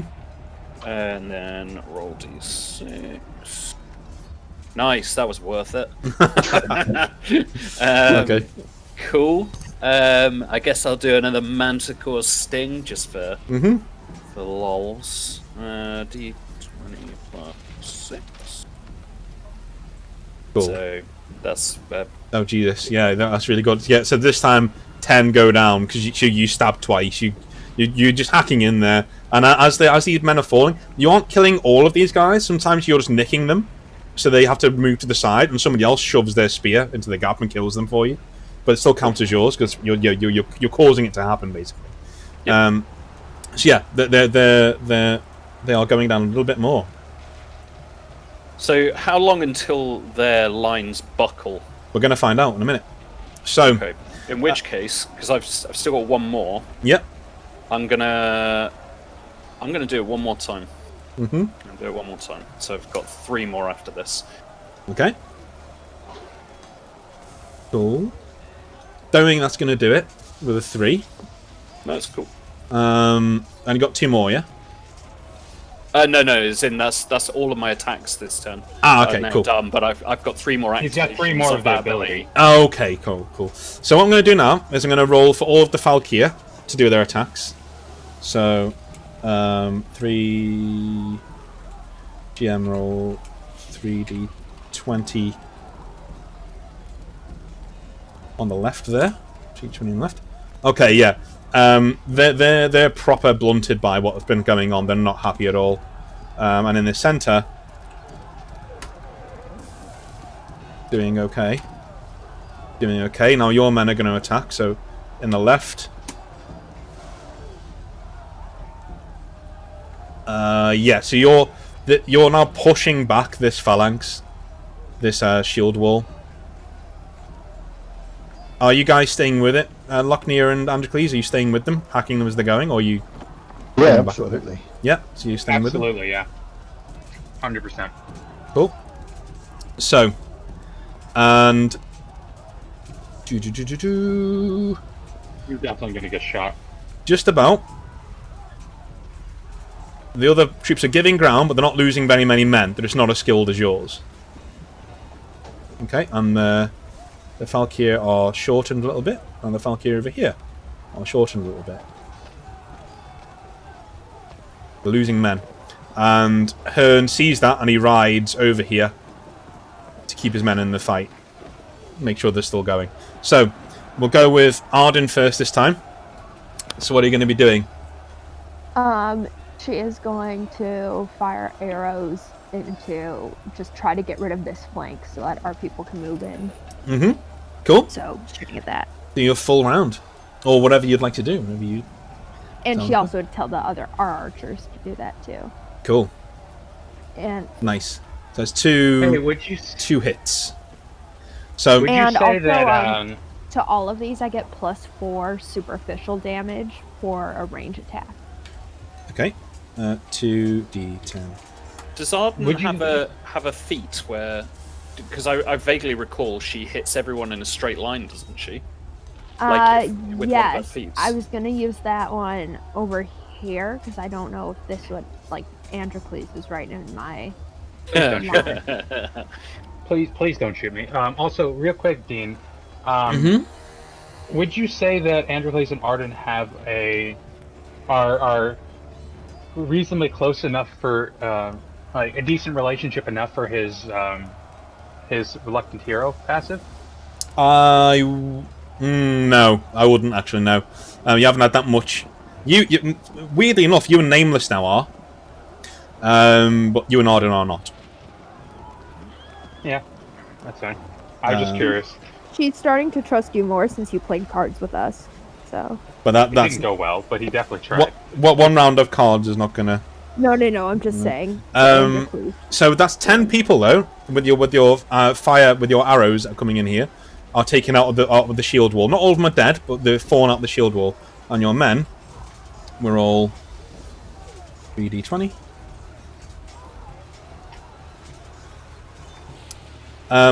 Two of their arrows, two volleys of their arrows don't do very much. The third one though causes a withering hail of bodies to fall out of the shield wall as it collapses over here, and that's really knocked their morale.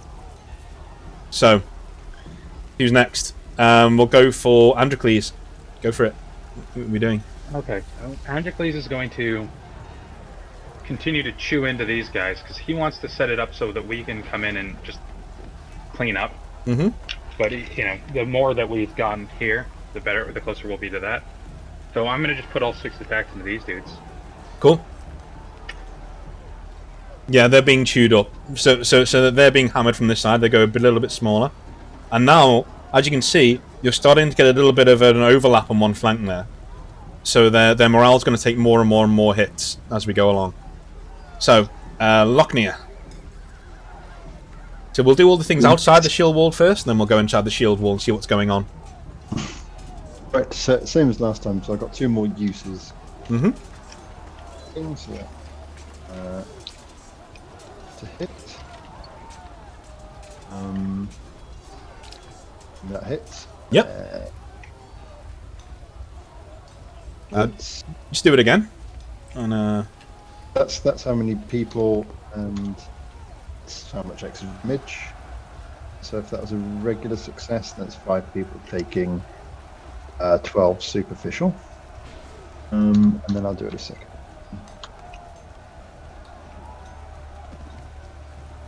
nice. A hit. Yeah. Yeah.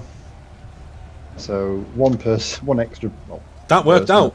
Because I rolled for this damage, I did a 10 and a 2. So that worked out. So 12 people are sent into the crush. They get smaller as you're heading in there as well.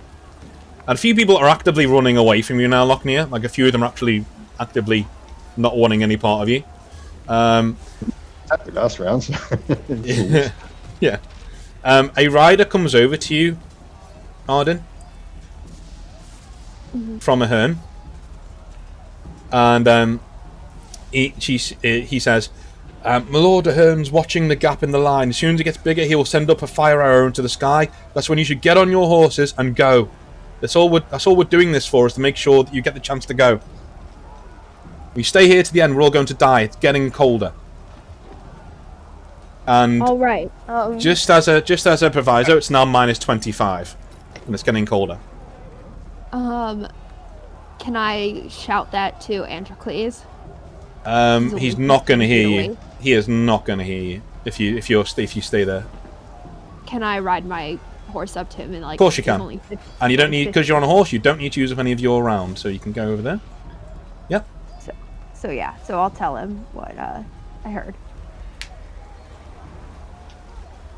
It's gonna give her a nod and go back to his murdering. Can I tell like the person here in Sure. the shield wall? So Sure, they can yeah. pass He'll the pass it message along on to me, nameless, yeah. and then eventually get it to Lochner. You're going to ride around there. No. Like they can pass the message through the shield wall. Lochner is on the other side of the shield wall, and he has Falkeer in between him and them. So they're not going to run out of the shield wall for you. And I'm not paying attention to anything like Okay. that. But yeah, as long as Nameless at least gets the message, if Lochner sees us go through, then he'll move Cool. too. Exactly. Are you going to ride back, or are you going to stay there? I'm gonna stay here, and then can I actually do one of my feats? Sure you can. Yeah, I was hoping I'm you'd say gonna that. do Fear shot. Straight. Oh wait, whoops! I did not do that. Fear shot. How long is it? Rhythm. I'll say 85 feet. Okay. This might be painful. Yeah, go ahead. And is this the kind of trajectory you're looking at? Yeah, but like a little bit lower, so like. It keeps going from so high up. You have it set to snap to the grid. Oh, thank you. So if you set it not to snap, you can click it where, from the center of your you just character, press press Alt. Like Just press there. Alt and you can... Like there. Okay. So it cuts through as many. Okay. I'll hold this cool. line so you can see it. Oh, dang it. It didn't work. Can I use my Reluctant Hero, the first part of my passive? It doesn't require me to be friendship. And, Yes. turn that attack into a natural 20. Yes, you certainly can. Yay! Synergy. Things are working. So I see her aiming, and I was like, see her about to do the thing where she shoots somebody in the ass. Just And I give her just a kind of nudge. Nudge her aim. So- I bump the horse so it turns her, so she turns like So- to the right and shoots their so men instead of ours. am I right in saying you get off the horse, Arden, to do this, or are you on the horse? Oh, because I have to be elevated. Cool. So you're on the horse. Okay. So as you aim this arrow, you basically you have a little bit of you sort of slip a little bit, and Androcles said something to you, and you look over to him, and it just gives you that moment to look back and then let the arrow loose. Because this isn't a wacky fantasy thing, this arrow doesn't kill all of those men, but you get to fire. You fire like 10. You know what I mean? So the 10 really hammerbolt arrows are going through, and I'm going to roll. I'm going to roll this for everyone to see. Natural 20 crit, boys. This is how many people die from the hail of arrows, and your men are supporting you as well. 28. So the arrows start withering over and into this. Yeah. Okay, battle is turning a little bit. Right, Nameless, what's going on? I'm just gonna start Manticore stinging all the way through them. Yep. Bitch. Is that what you tell all the girls? Oh yeah, I do. That's one. Yeah. It's a Two. hit. Oh, sucked. that's unfortunate. There's another hit. Cool. So let's do. Then I'll do my passive as well with the phalanx command.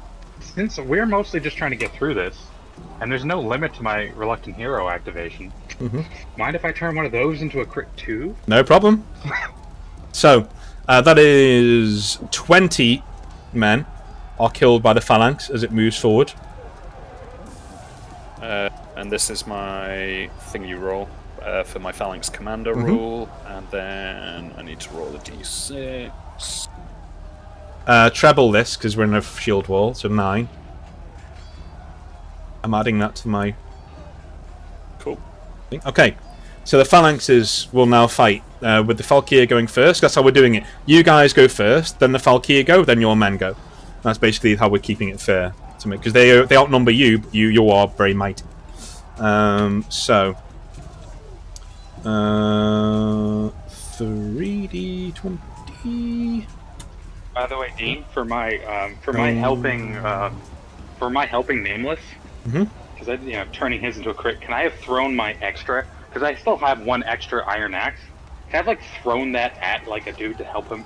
We will definitely get to that in a minute. Let me just So the Falkeer start fighting back on your side. They roll very well, and they hold in place. And your phalanx, there are a lot of men dropping out of your phalanx at the moment on that side. So we'll on the other side. 60-20.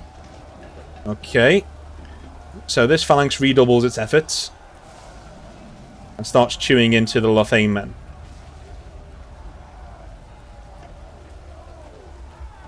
Now the last one, they get 8d20. The bigger one. Holy shit. Okay, so their attack is so prevalent that let me just roll a morale check. Yeah, so the attack is so prevalent, this phalanx starts falling back, and it is heavily. So, now you see a fire arrow go into the sky from here, as Ahearn sends that arrow into the sky and charges in with his bodyguard to plug the gap. Very brave of him, but battle's slightly turning a little bit. So what would you guys like to do? Well, if he sent up the fire arrow, doesn't that mean that we should try to get through this gap? That's the plan. Out of interest, how with me being in the front line of this shield wall, am I going to get out of it, onto my horse, and then through the gap? You can leave a shield wall. You have to go backwards through your men, and you have to give somebody command of the shield wall as well, and then go backwards. But that's absolutely fine then, yeah? And yeah. I can just get on the horse, which is, I'm presuming, just behind the shield wall. That's behind the shield wall, yeah. And they know the plan as well, so they're not expecting you not going, oh, it's banding an horse now. They know it's time for you to go and win the fight, basically. That's cool. Well, I'll leave... Oh, it won't be Bjorn, will it? I guess... Would Beric be one of the... Beric's there with you. Yeah. Is he one of the lieutenant-typey He is. He is. Right. So I'll leave him in charge. Cool. Let him know, and yeah, I'll retreat out of the wall and ride off into the winter, I guess. Cool. Hey. If you can ride off past me, you can also then tell me that we're moving. Yes, that would be a good You idea. could bring his horse with you as well. Yeah, that would make sense. And then as we're riding past, you can just jump on. Heroically. Cool. So you guys ride through the gap, off through the very cinematic through the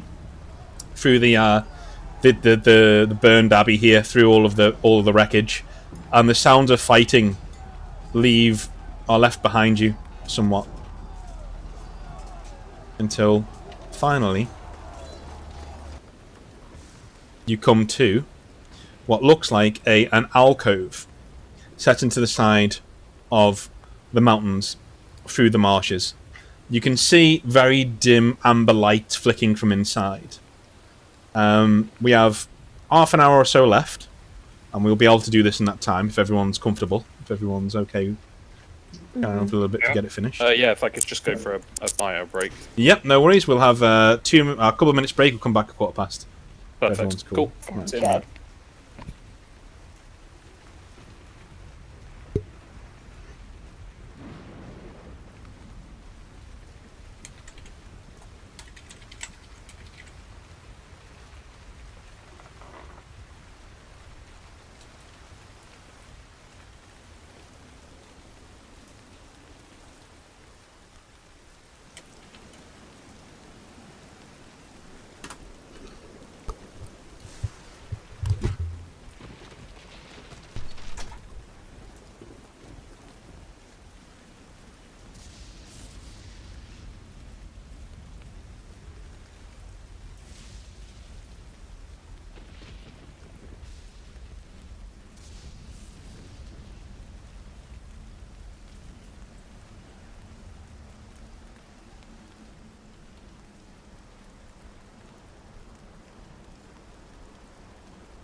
Oh, back in the room. Hello. Hello. Hello. Hello. Hello. Hi. Hello. Yo. Screwed up. Cool. So, is Michael here? yeah, I think so. Oh no, he's not. Yeah. So we're just waiting on Nameless to come back, and we're ready to go. Bio- I think I saw Androcles is back. Yeah. Yeah, I'm here. Good. David's always there. Ready to Watching go. and waiting. Yep. Ready to go. Brief Just when you all leave, I just sit here at the table and just cry a little bit until you all come back. Till the next week. Mm-hmm. My I don't time ever to actually shine. leave my desk. I just sit and mope from one RP to the next. What? That's the one. How's the other campaign going? We actually finished it. Oh, finished it.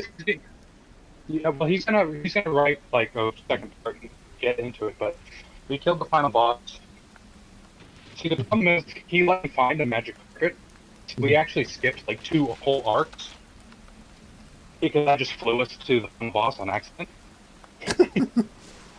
Yeah, this, Well, this I is flew us why to I. the group of people who's going to introduce us to the final boss, but yeah, no, it was a whole thing. Although the toad mages did burn down my carpet, so my character's very cross about that. We'll see how we. You remember when we first made the Bobber of 2.0? Yeah. How I wrote up those magic rules, yeah? Oh yeah, I remember that. Yeah. So he had me write up druid rules, hmm and one of the druid rules I came up with was like a version of the 5th edition, or rather the D&D Awaken spell. hmm So while our characters don't know this, at some point somebody cast Awaken on some toads, Yeah. and then those toads made themselves a society by awakening other toads. It was a joke we had come up with. I didn't think we would actually write it into the campaign, especially since originally we were talking about snail druids. Yeah. But yeah, now there are the toadmancers, Okay, that is amazing. and they are the worst. They burned down my magic carpet. My character is like absolutely like a fucking drama queen. I'm back. He's the worst. The Bard Rope, ladies and gentlemen. That's the most Yeah. broken, overpowered engine I think I've ever written. Oh, I mean, Even before you get to the magic stuff. But the 2.0 version, when you first was actually everyone was pretty underpowered right at the beginning of the 2.0 version. Yeah. So, I think I didn't do it. I didn't scale it properly, so that by the time they got to like, level 5, they were like god tier fucking dudes just wandering around. Yeah. We scaled back the leveling a bit, so we didn't actually become competent until around level 8 or 9. That's fine. That's cool. At that point, we were competent. Yeah, I'd say at the moment in this campaign, you guys are pretty competent, but you're nowhere near what you can be, essentially. Yeah, we're not as strong as Resin was at level 2. No, exactly. So anyway, everyone's here. Let's get on with it. Let's get on with the sessions before John falls asleep. Yeah.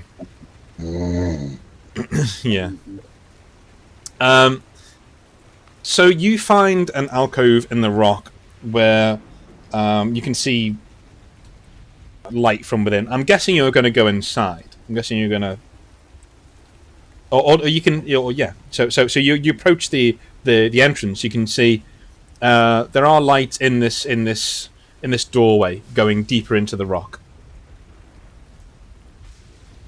Yeah, I guess we're headed in. Mm-hmm. Okay. People murder. Very cautiously, though. We're gone. As cautiously as we can be, because we're not small people. What were you saying there, Lochner? What were you going to say? Sorry, no, just see a map and then you change the map. Right, okay. So you're seeing what you can see on the screen. So you can see a little bit in front of you. Please put yourselves over here, if you would be so kind. You can see a little bit in front of you, but you can't really see anything else. But the light sources are coming from both of these alcoves here and behind you as well. Let me just... Audio... Boom. Do.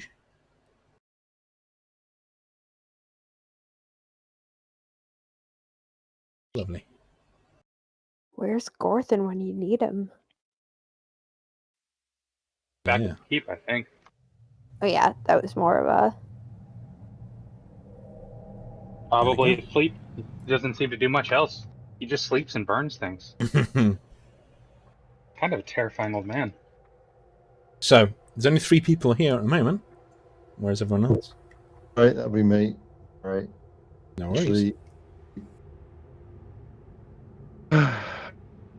That's with me.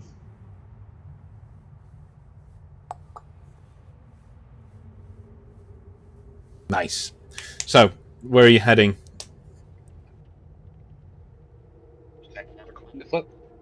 Can we do any perception checks to see which way to go? Sure. Tell me what you're looking for. Any sign that one path leads to people. Footprints, recent activity, that sort of thing. Cool. Both Arden and Lochnia, go ahead and roll some. Nice. Okay. No. So Arden, you're getting a definite sense that this way there's less light from this direction than there is from this direction. Okay. And So there's no draft, so none of this area is leading to anywhere that leads out to the other side. Basically, it's just, the only coming in is one behind you. I'll tell the others that there's more light this way and that we should head this way, and also this one. Mm-hmm. How many grid squares can we move? Essentially, I would say like you do in combat, so 15 feet. Well, you can move the full 30 feet if you want to. It's basically just like combat. I think we're gonna just move all of us move up to here, yeah? Just go for Yeah. So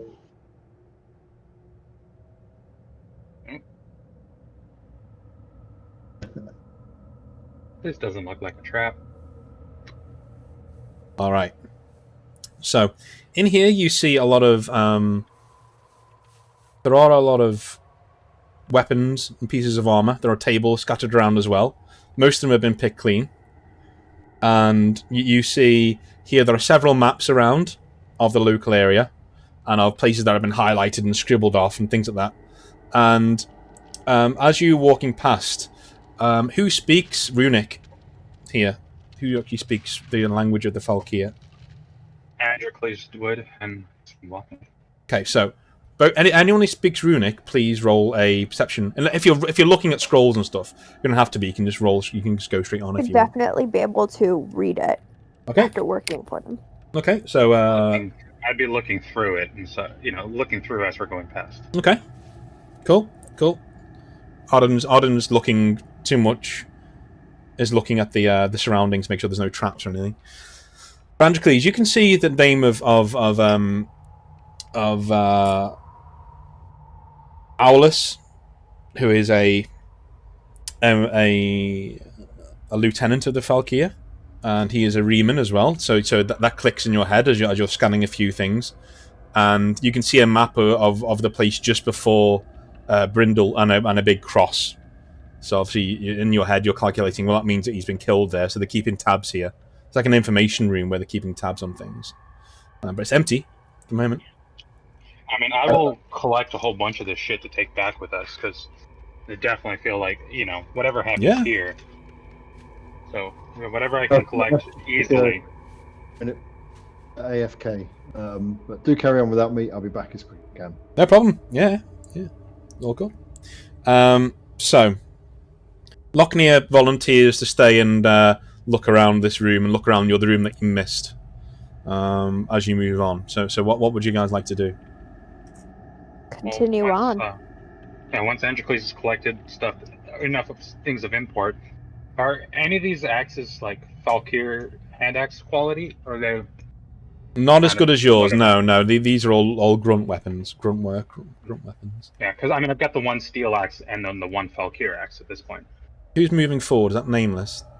Okay. Yeah, I'd be keeping pace with Nameless for the most part. Okay. Curing doorways. Bottlenecks are my friend. Yeah. So, in this room there are several tables handed around on which there are quite a lot of parchments and things like that. And there is a door up here, and there is a door down here. Can we do a perception check for signs of life, like light? Yep. Nice. No other checks are needed. There's no sign of life in this room.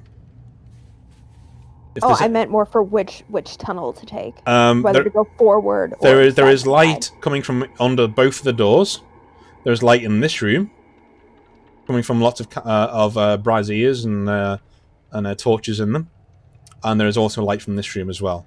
But you can't see because the light here is upstairs, so the upstairs. But what you can see is lots of parchments all the way around here, and there are, as you move through the room, there is a table on this side, with a locked box, a lockbox there. Oh, I'll be having my way I'm in gonna there. go over to the box. Yeah. Okay. Any of the parchment, like just skimming over them real quick. Is anything that I feel like we should take back with us?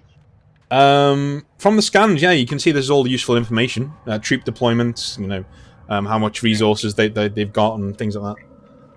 Does the box give off any magical vibes? Are you magical?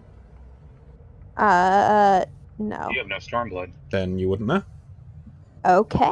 Does Then Andrew feel anything from it?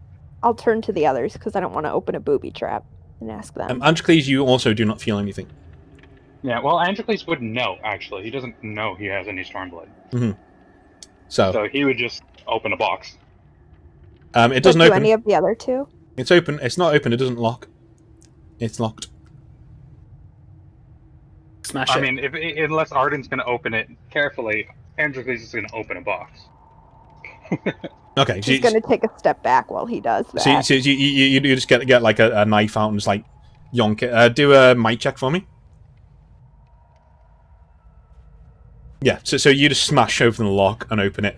There are several scrolls in here, and they seem to be letters, if you would like to read them. I mean, I'm definitely going to skim over them. Anyone that... So, if you are on the recording of this, go ahead and pause the video and read what I've highlighted.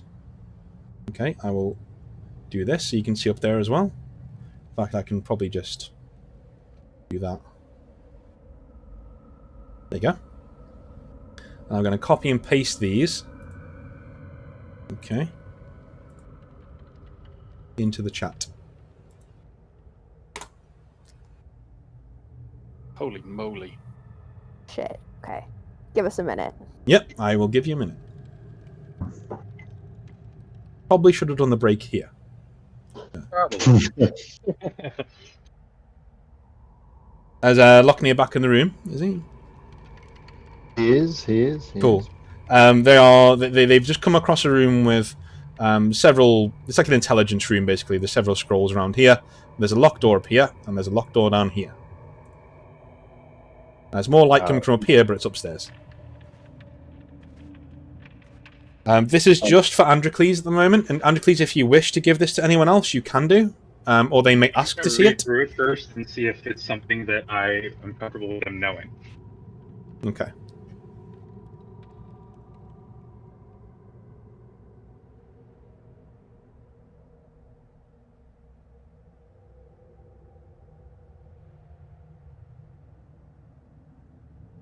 Like the first three. So they seem to be letters to you, back and forth. Yeah. Try not to read the bottom bit. That's not there by accident. Yeah, I'll ignore that.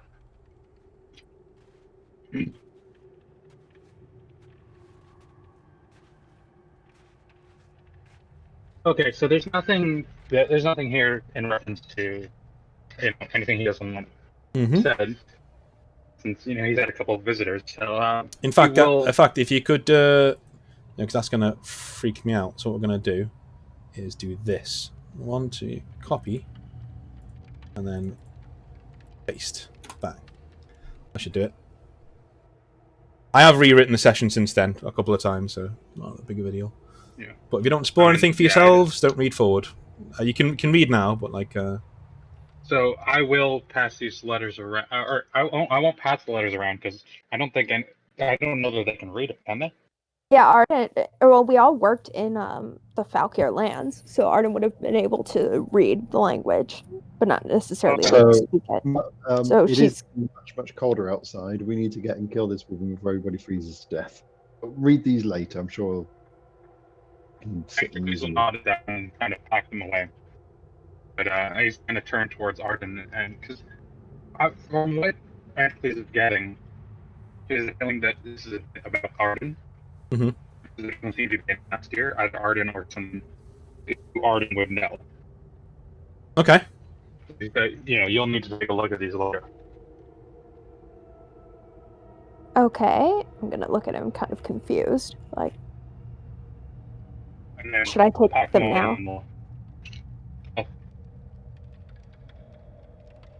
I mean, you could have a minute to read through them, but I guess it wouldn't be a pass around, have everyone read. I'm We'd starting to start get moving really forward. now. I mean, should I? I'll just I'll reach out so I can put them with my things, just so that I Cool. can have them the minute I The have a chance. the cold is following you in. It is getting a lot colder behind you. It's now minus 30 in here, so God knows what it is outside. All right, well, let's move forward then, I guess. Should we clear the rooms to the side?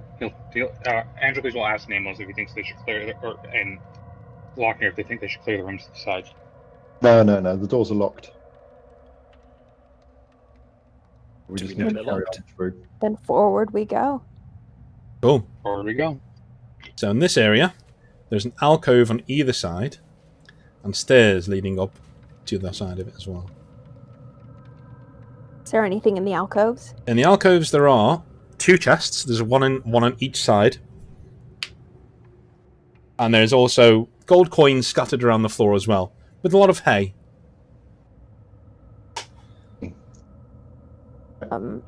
Staircase then, chaps. Yeah, we'll be back for those. Yep. I carry them now. Left or right? Left to right. I guess our scout has been kind of leading us in the directions we go, so... Yeah, so where are we going, Arden? Let's see. Which way seems more well lit? They both seem the same. Which do either of them have sounds coming from them? Both of them have sounds coming from them. What kind of sounds are those?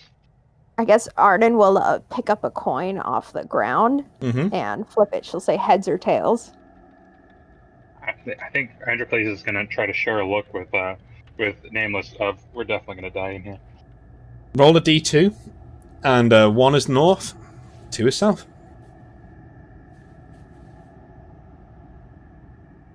North. North it is. So, as you come around the corner into the next room, you can't see, obviously, the bottom half, but I'm going to put it there so you can, there is what would be a pool of water here, but it's frozen absolutely solid. Almost as if it's got a reflective surface, and on top of it, there is a woman standing, and she is looking rather dishevelled, and she has a shock of snow white hair, almost albino-like, and she's only about 5 foot, 5'9", but she has a staff, and she's just swaying on this glacial pool of water that is frozen rock solid, and the actual coldness in this room, we're at like minus 50, minus 60, minus 70 right now. Her eyes are closed, and she's just swaying there. I think it's about time we take her head. Yeah. I think Androcles will actually, in character, just kind of glance to Lochner and gesture towards his big sword. Arden's gonna get ready to draw her sword as well, Which because one? her bow would probably snap in the cold.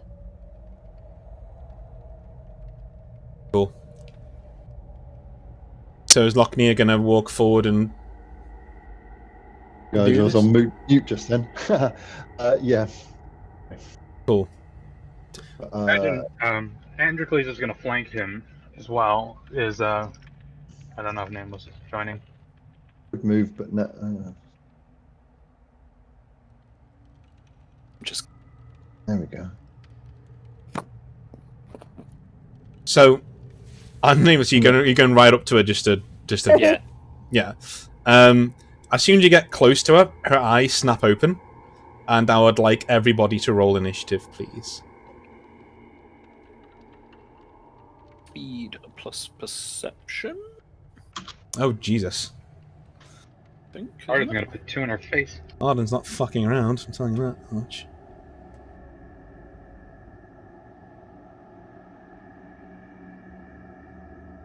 Cool. It seems that the only one who's fucking around is Lothain. I also now can't move my spot on the map either. That happens, man. That happens. I can move you. Just zoom in.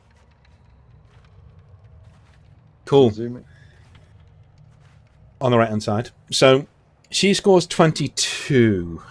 Arden's going first. Well, Arden, what would you like to do? So I'm within 5 feet, so I'm just gonna move like right there, and I'm gonna draw my sword. Yep. And hit her, hopefully. Nice. Solid hit.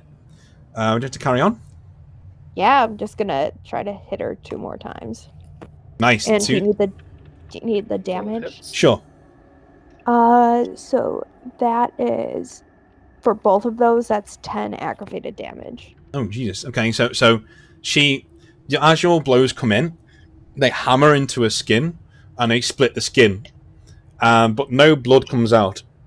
It's almost like it's a corpse, and it closes back over with as hoarfrost just knits the skin back together. Now that she's in front of us, does she just like look like a Falkeer woman, or does she actually look like a corpse? She actually looks pretty. She looks like she was Falkeer, but she looks pretty corpsey to you. Pretty corpsey. Pretty corpsey. Something like 80% corpsey or like a 60% corpsey. I'd say a good old 80% corpsey. Yeah. It's like a fresh zombie. Not quite rotting yet, but Like just been killed in a lake, drowned, kind of frozen, blue lips, that kind of stuff. Yes. like not quite corpse fried, but Whose turn is it next? Oh, it'd be mine. nameless. So I am going to use one of my feats. I'm going to use the shield bash in order to try and knock her off her feet. Nice. So that is a might check. I think I might. Let me just double check. Yep. Do I need to do anything? I will double check that. not with an 11. Shield bash. You hammer. Roll a might check. If you score a success, then your opponent is flung to the ground and must spend 1 action next turn getting to their feet. Cool. And she is flung to the ground. Cool. And then I will hack at her. Cool. With my spear. I mean, probably isn't the right word, but You basically slam your shield into her, and she slides backwards over. She stays on her feet, but slides backwards. You're going to take her like a turn to 1 action to shake herself loose of the reverie you've put her into. That's 1 hit. Yeah. Cool. And you slam your spear home, and you take it out, and the same thing happens. But she's going to take an action next turn. So one of her actions in her turn is taking up rising to her feet once more, just from a crouching position. And she's, yeah, go on. Given that she seems to be healing as we're hitting her, I feel like we're not actually achieving anything. So we should probably be looking for alternate ways to beat her, because this just seems pretty futile. Arden, as she noticed that she's stitching herself together, she's just gonna shout to the others, "The head! Cut off the head." There we go. So, one action of it's her turn now. One action of her turn is taken up, rising back up from a crouching position. She will do a magical attack. So, let me just roll it. Cool.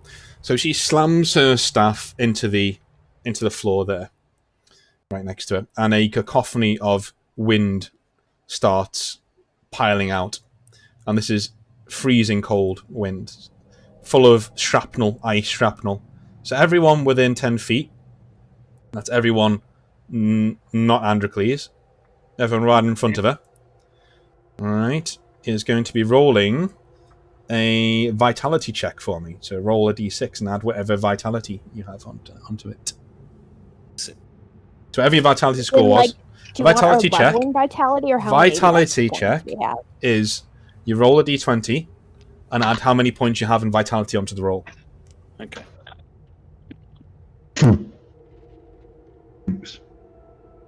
Is higher better? High is better, yeah. So how much armor do you guys have? So let's so that is to Lochnia we have 4 aggravated damage at the moment. Past your armor. So that hurts.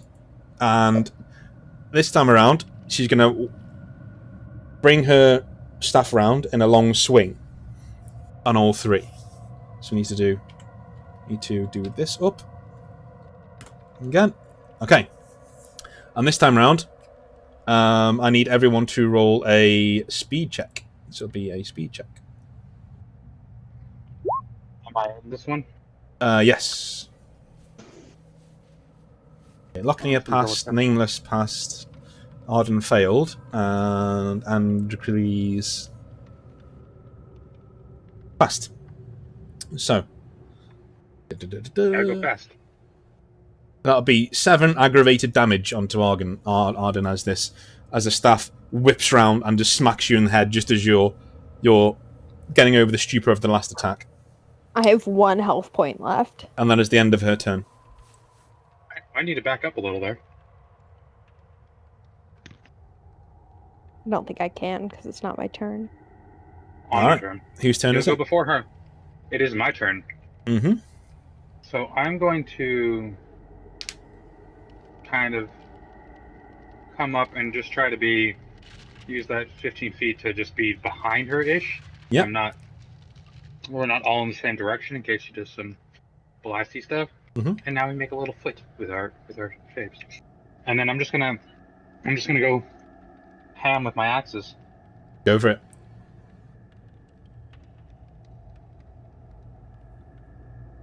First attack. 14. Mm-hmm. Second attack. Turn ends. So we're gonna go for a turn ender there. In this cold. Looking at -90 now. So it is not a good place to be at this moment in time. Or centigrade. It makes a big difference. I did hit with my Falkeer British, axe, of course. So the first hit, I would like to use my the hewing feat and just ignore all of her armor. Cool. So that's gonna do. See, that's just a. Is that a tier 1 or tier 2 hit? For the first one, that's tier 2. Okay, so that would be. You have a turn-ending thing, though, isn't it? Your turnover. It is, yeah, but like if the first one did hit, so it's not like a. So would it still be 15 superficial? Cool. Ignoring Okay. Armor. All right. So yeah. You slam your axe into the back of her head, and her head just jolts forward a little bit, and you pull it back, and she literally just it starts to knit, but very slowly starts to knit. And I'm just gonna shout out, you just gotta hit her harder and faster. As I slip with my second attack. Yeah. You go to do it again and you just slip over. Okay. Has everyone had a turn? Lochnia. Not me. Lochnia, yeah. Lochnia, yeah. Whack her in the face. So she's standing up at the moment, isn't she? She is, yeah. Right, I'm gonna basically leap forward and try and tackle her to the ground. Cool. What shall I roll for that? My check is fine.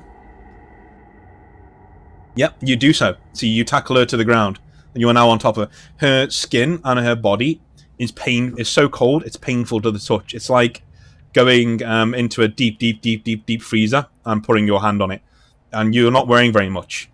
So you're gonna be taking some damage here. Let me just roll a. Just don't try to lick her. We don't need to be stuck. You take 5 superficial damage. Ouch. Yeah. Okay. Are you still standing? Is the question. He's a beefy boy. I think you might still be standing. Yeah, I'm still standing. Yeah. Lochner's a beefy boy. Figuratively speaking, because I know you're lying on the floor. But yeah. Yes, I'm still. You are feeling it. The more you hold on to this, the worse it's going to get. She's getting colder. I'm gonna roll off. Mm-hmm. So she's got her staff in her hands, presumably. Basically, I want to try and disable her from using her staff. All right, 1 second. 1 second. Let me. On her hand or something. Okay. So, as you roll, do you know how ice sticks to you? She sticks to you as you roll. Velcro. Yeah.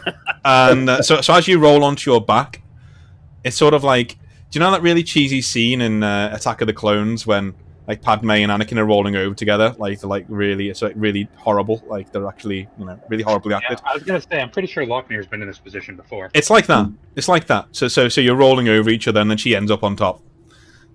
Less sand, though. Less sand. Yes, of course. It gets everywhere.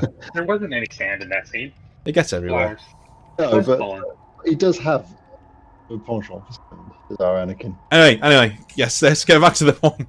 So she's on top of you, yes. And you want to create some separation here. What would you like to do with her staff? Her staff is in her other hand, and her right hand is on your throat. And it's rapidly freezing the old veins there.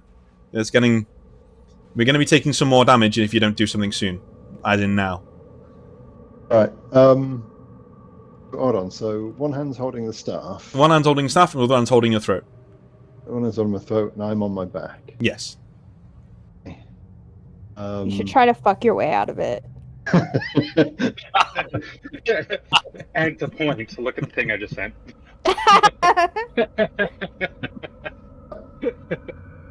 that exactly.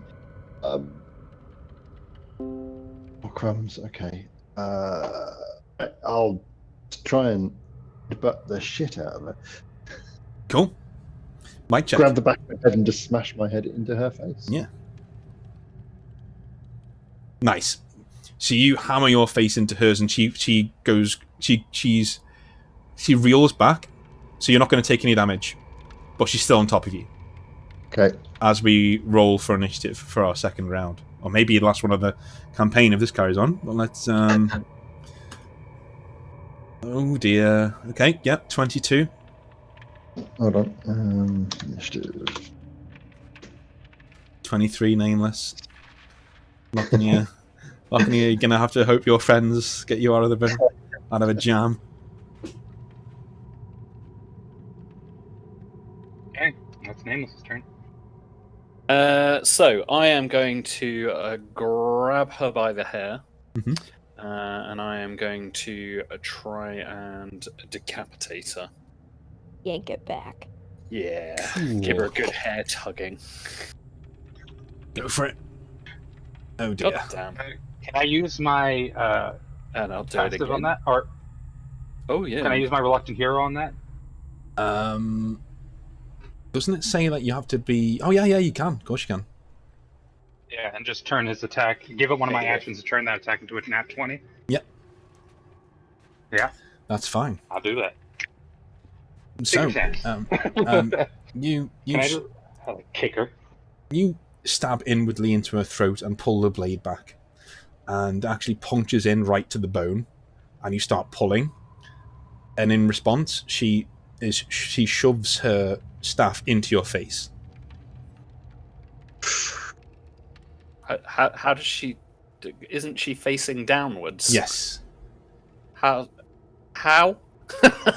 So you're above her, and so she's got one hand on Lochner's throat, right? You're above her, and you pulled her head back, and you like slammed your sword into her. Her left hand's still free with her staff in her hand. So she's then whacked backwards and tried to hit you in the face. That's what you're trying to do. She's trying to hit you in the face with the staff as you're doing that. Sort of like a flailing person. Feeling corpse person. Mm-hmm. So do I get an opportunity to dodge out of the way of that? You will do. If I do a speed check? If you want to do that with your next move, you can certainly do that. In fact, I'm going to let you just do it if you want to. Okay, fair enough. You can either choose to dodge it, or you can choose to do either great damage or maybe even kill her. You're thinking this head's going to come off if you give it a good if you. Oh, I'll just take the head off then. Okay, so you're going to take the hit, basically. That's all right. Cool. So. Cool. How many did you have? One action left after this? No, because I missed the first one, didn't I? Okay, cool. No, So- because I no, I that didn't. first So I have got another action. Yeah. Okay. So depending on whether this takes her head Mhm. off, then I might dodge with the last action, I guess. So, I'm going to roll a quick check for her to see what she does. Okay. So, you slam it into the bone. You can't quite get it through the bone, but all of the strength leaves her arms. And so you can either choose to let go because this is hurting now. It's going to cause you damage if you keep your hand where it is, or you can try and go for broke because even though you're not taking the head off, she has stopped fighting. She stopped fighting you. Will the damage be mitigated by armor? No. I'm only saying that. I'm only giving that information because you can feel it coming through the armor. So, How much damage am I looking at? I take it it's like a D6, is it? Yes. Well, in that case, I'm just going to whack her in the face again. Okay. Cool. Let's roll D6. God damn it! 6. 3. 3 damage. That's 3 aggravated damage. So I got 3 left. Mm-hmm. So, whose turn is it now? I think it's her turn now, isn't it? Yep, 22. So, she's going to slam her staff into the ground once more. And everyone needs to roll a might check with a -5, please. Oh, shit. Oh, that's not great. -5? Mm-hmm. Okay, so... But you've got to add your might onto that as well, remember? Yeah. Yeah, I have a 0 for might. Oh, that's bad news. Okay. Lochner stands his ground, because he's already on the ground. Lochner lays his ground. Quite defiantly. Androcles, Arden, and Nameless are flung through the air, hammering into the walls and taking 7 superficial damage each as they hammer into the walls. Is this mitigated by damage? Down. And there is no armor for this because armor would actually hinder you getting slammed into a wall at very high speed. You would actually be a lot more weight crushing into that wall than it would have been. Arden's down. Okay. Yeah, I'm down. Lochner and Androcles, you're looking up, and I imagine I'm back into this wall, yeah. Yeah, and Lochner, Winter stands over you with a look of madness on her face, but it clears for a moment, and you realise she's actually alive, and this is what she's normally like. And she sees the mark on your chest, and her mouth just gapes open, and you see a flash of fear come across her face, and she starts stammering backwards a little bit, and she holds up her hand as if to ward you off. At this moment, you see a face in the ice next to you, reflecting back, a bearded face with black eyes, and it smashes up through the actual ice until there is a man standing there cloaked in darkness, and he smiles, and she looks at him in terror, and he lifts his hand and blasts her with what can only be described as a wave of heat. A wave of heat that feels oddly cold and cruel. It rents all of the clothes from her, all of the skin, all of the bones, all of the tendons, and explodes her body out underneath her until her head slams into the floor. And the man looks down at you, Lochner, and smiles, his eyes glowing red in the darkness, until he disappears in a pail of smoke. Did anybody else just see that? We're unconscious. He didn't even give you the tentacle. So Androcles, saw that. you definitely saw that. He's back up against the wall. And the head of Winter is down there, and its face is plastered in terror, fear, and pain. But it's still got all skin attached, and it actually is the normal head of a 20-odd-year-old woman with white hair. Me and Arden back in the room then. You guys are all coming around, yes. Okay, so I'll just announce that I clearly won again then.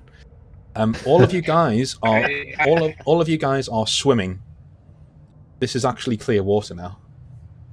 Am I swimming on the side of the wall? Yes. It is very, very deep and very, very cold, but it is water.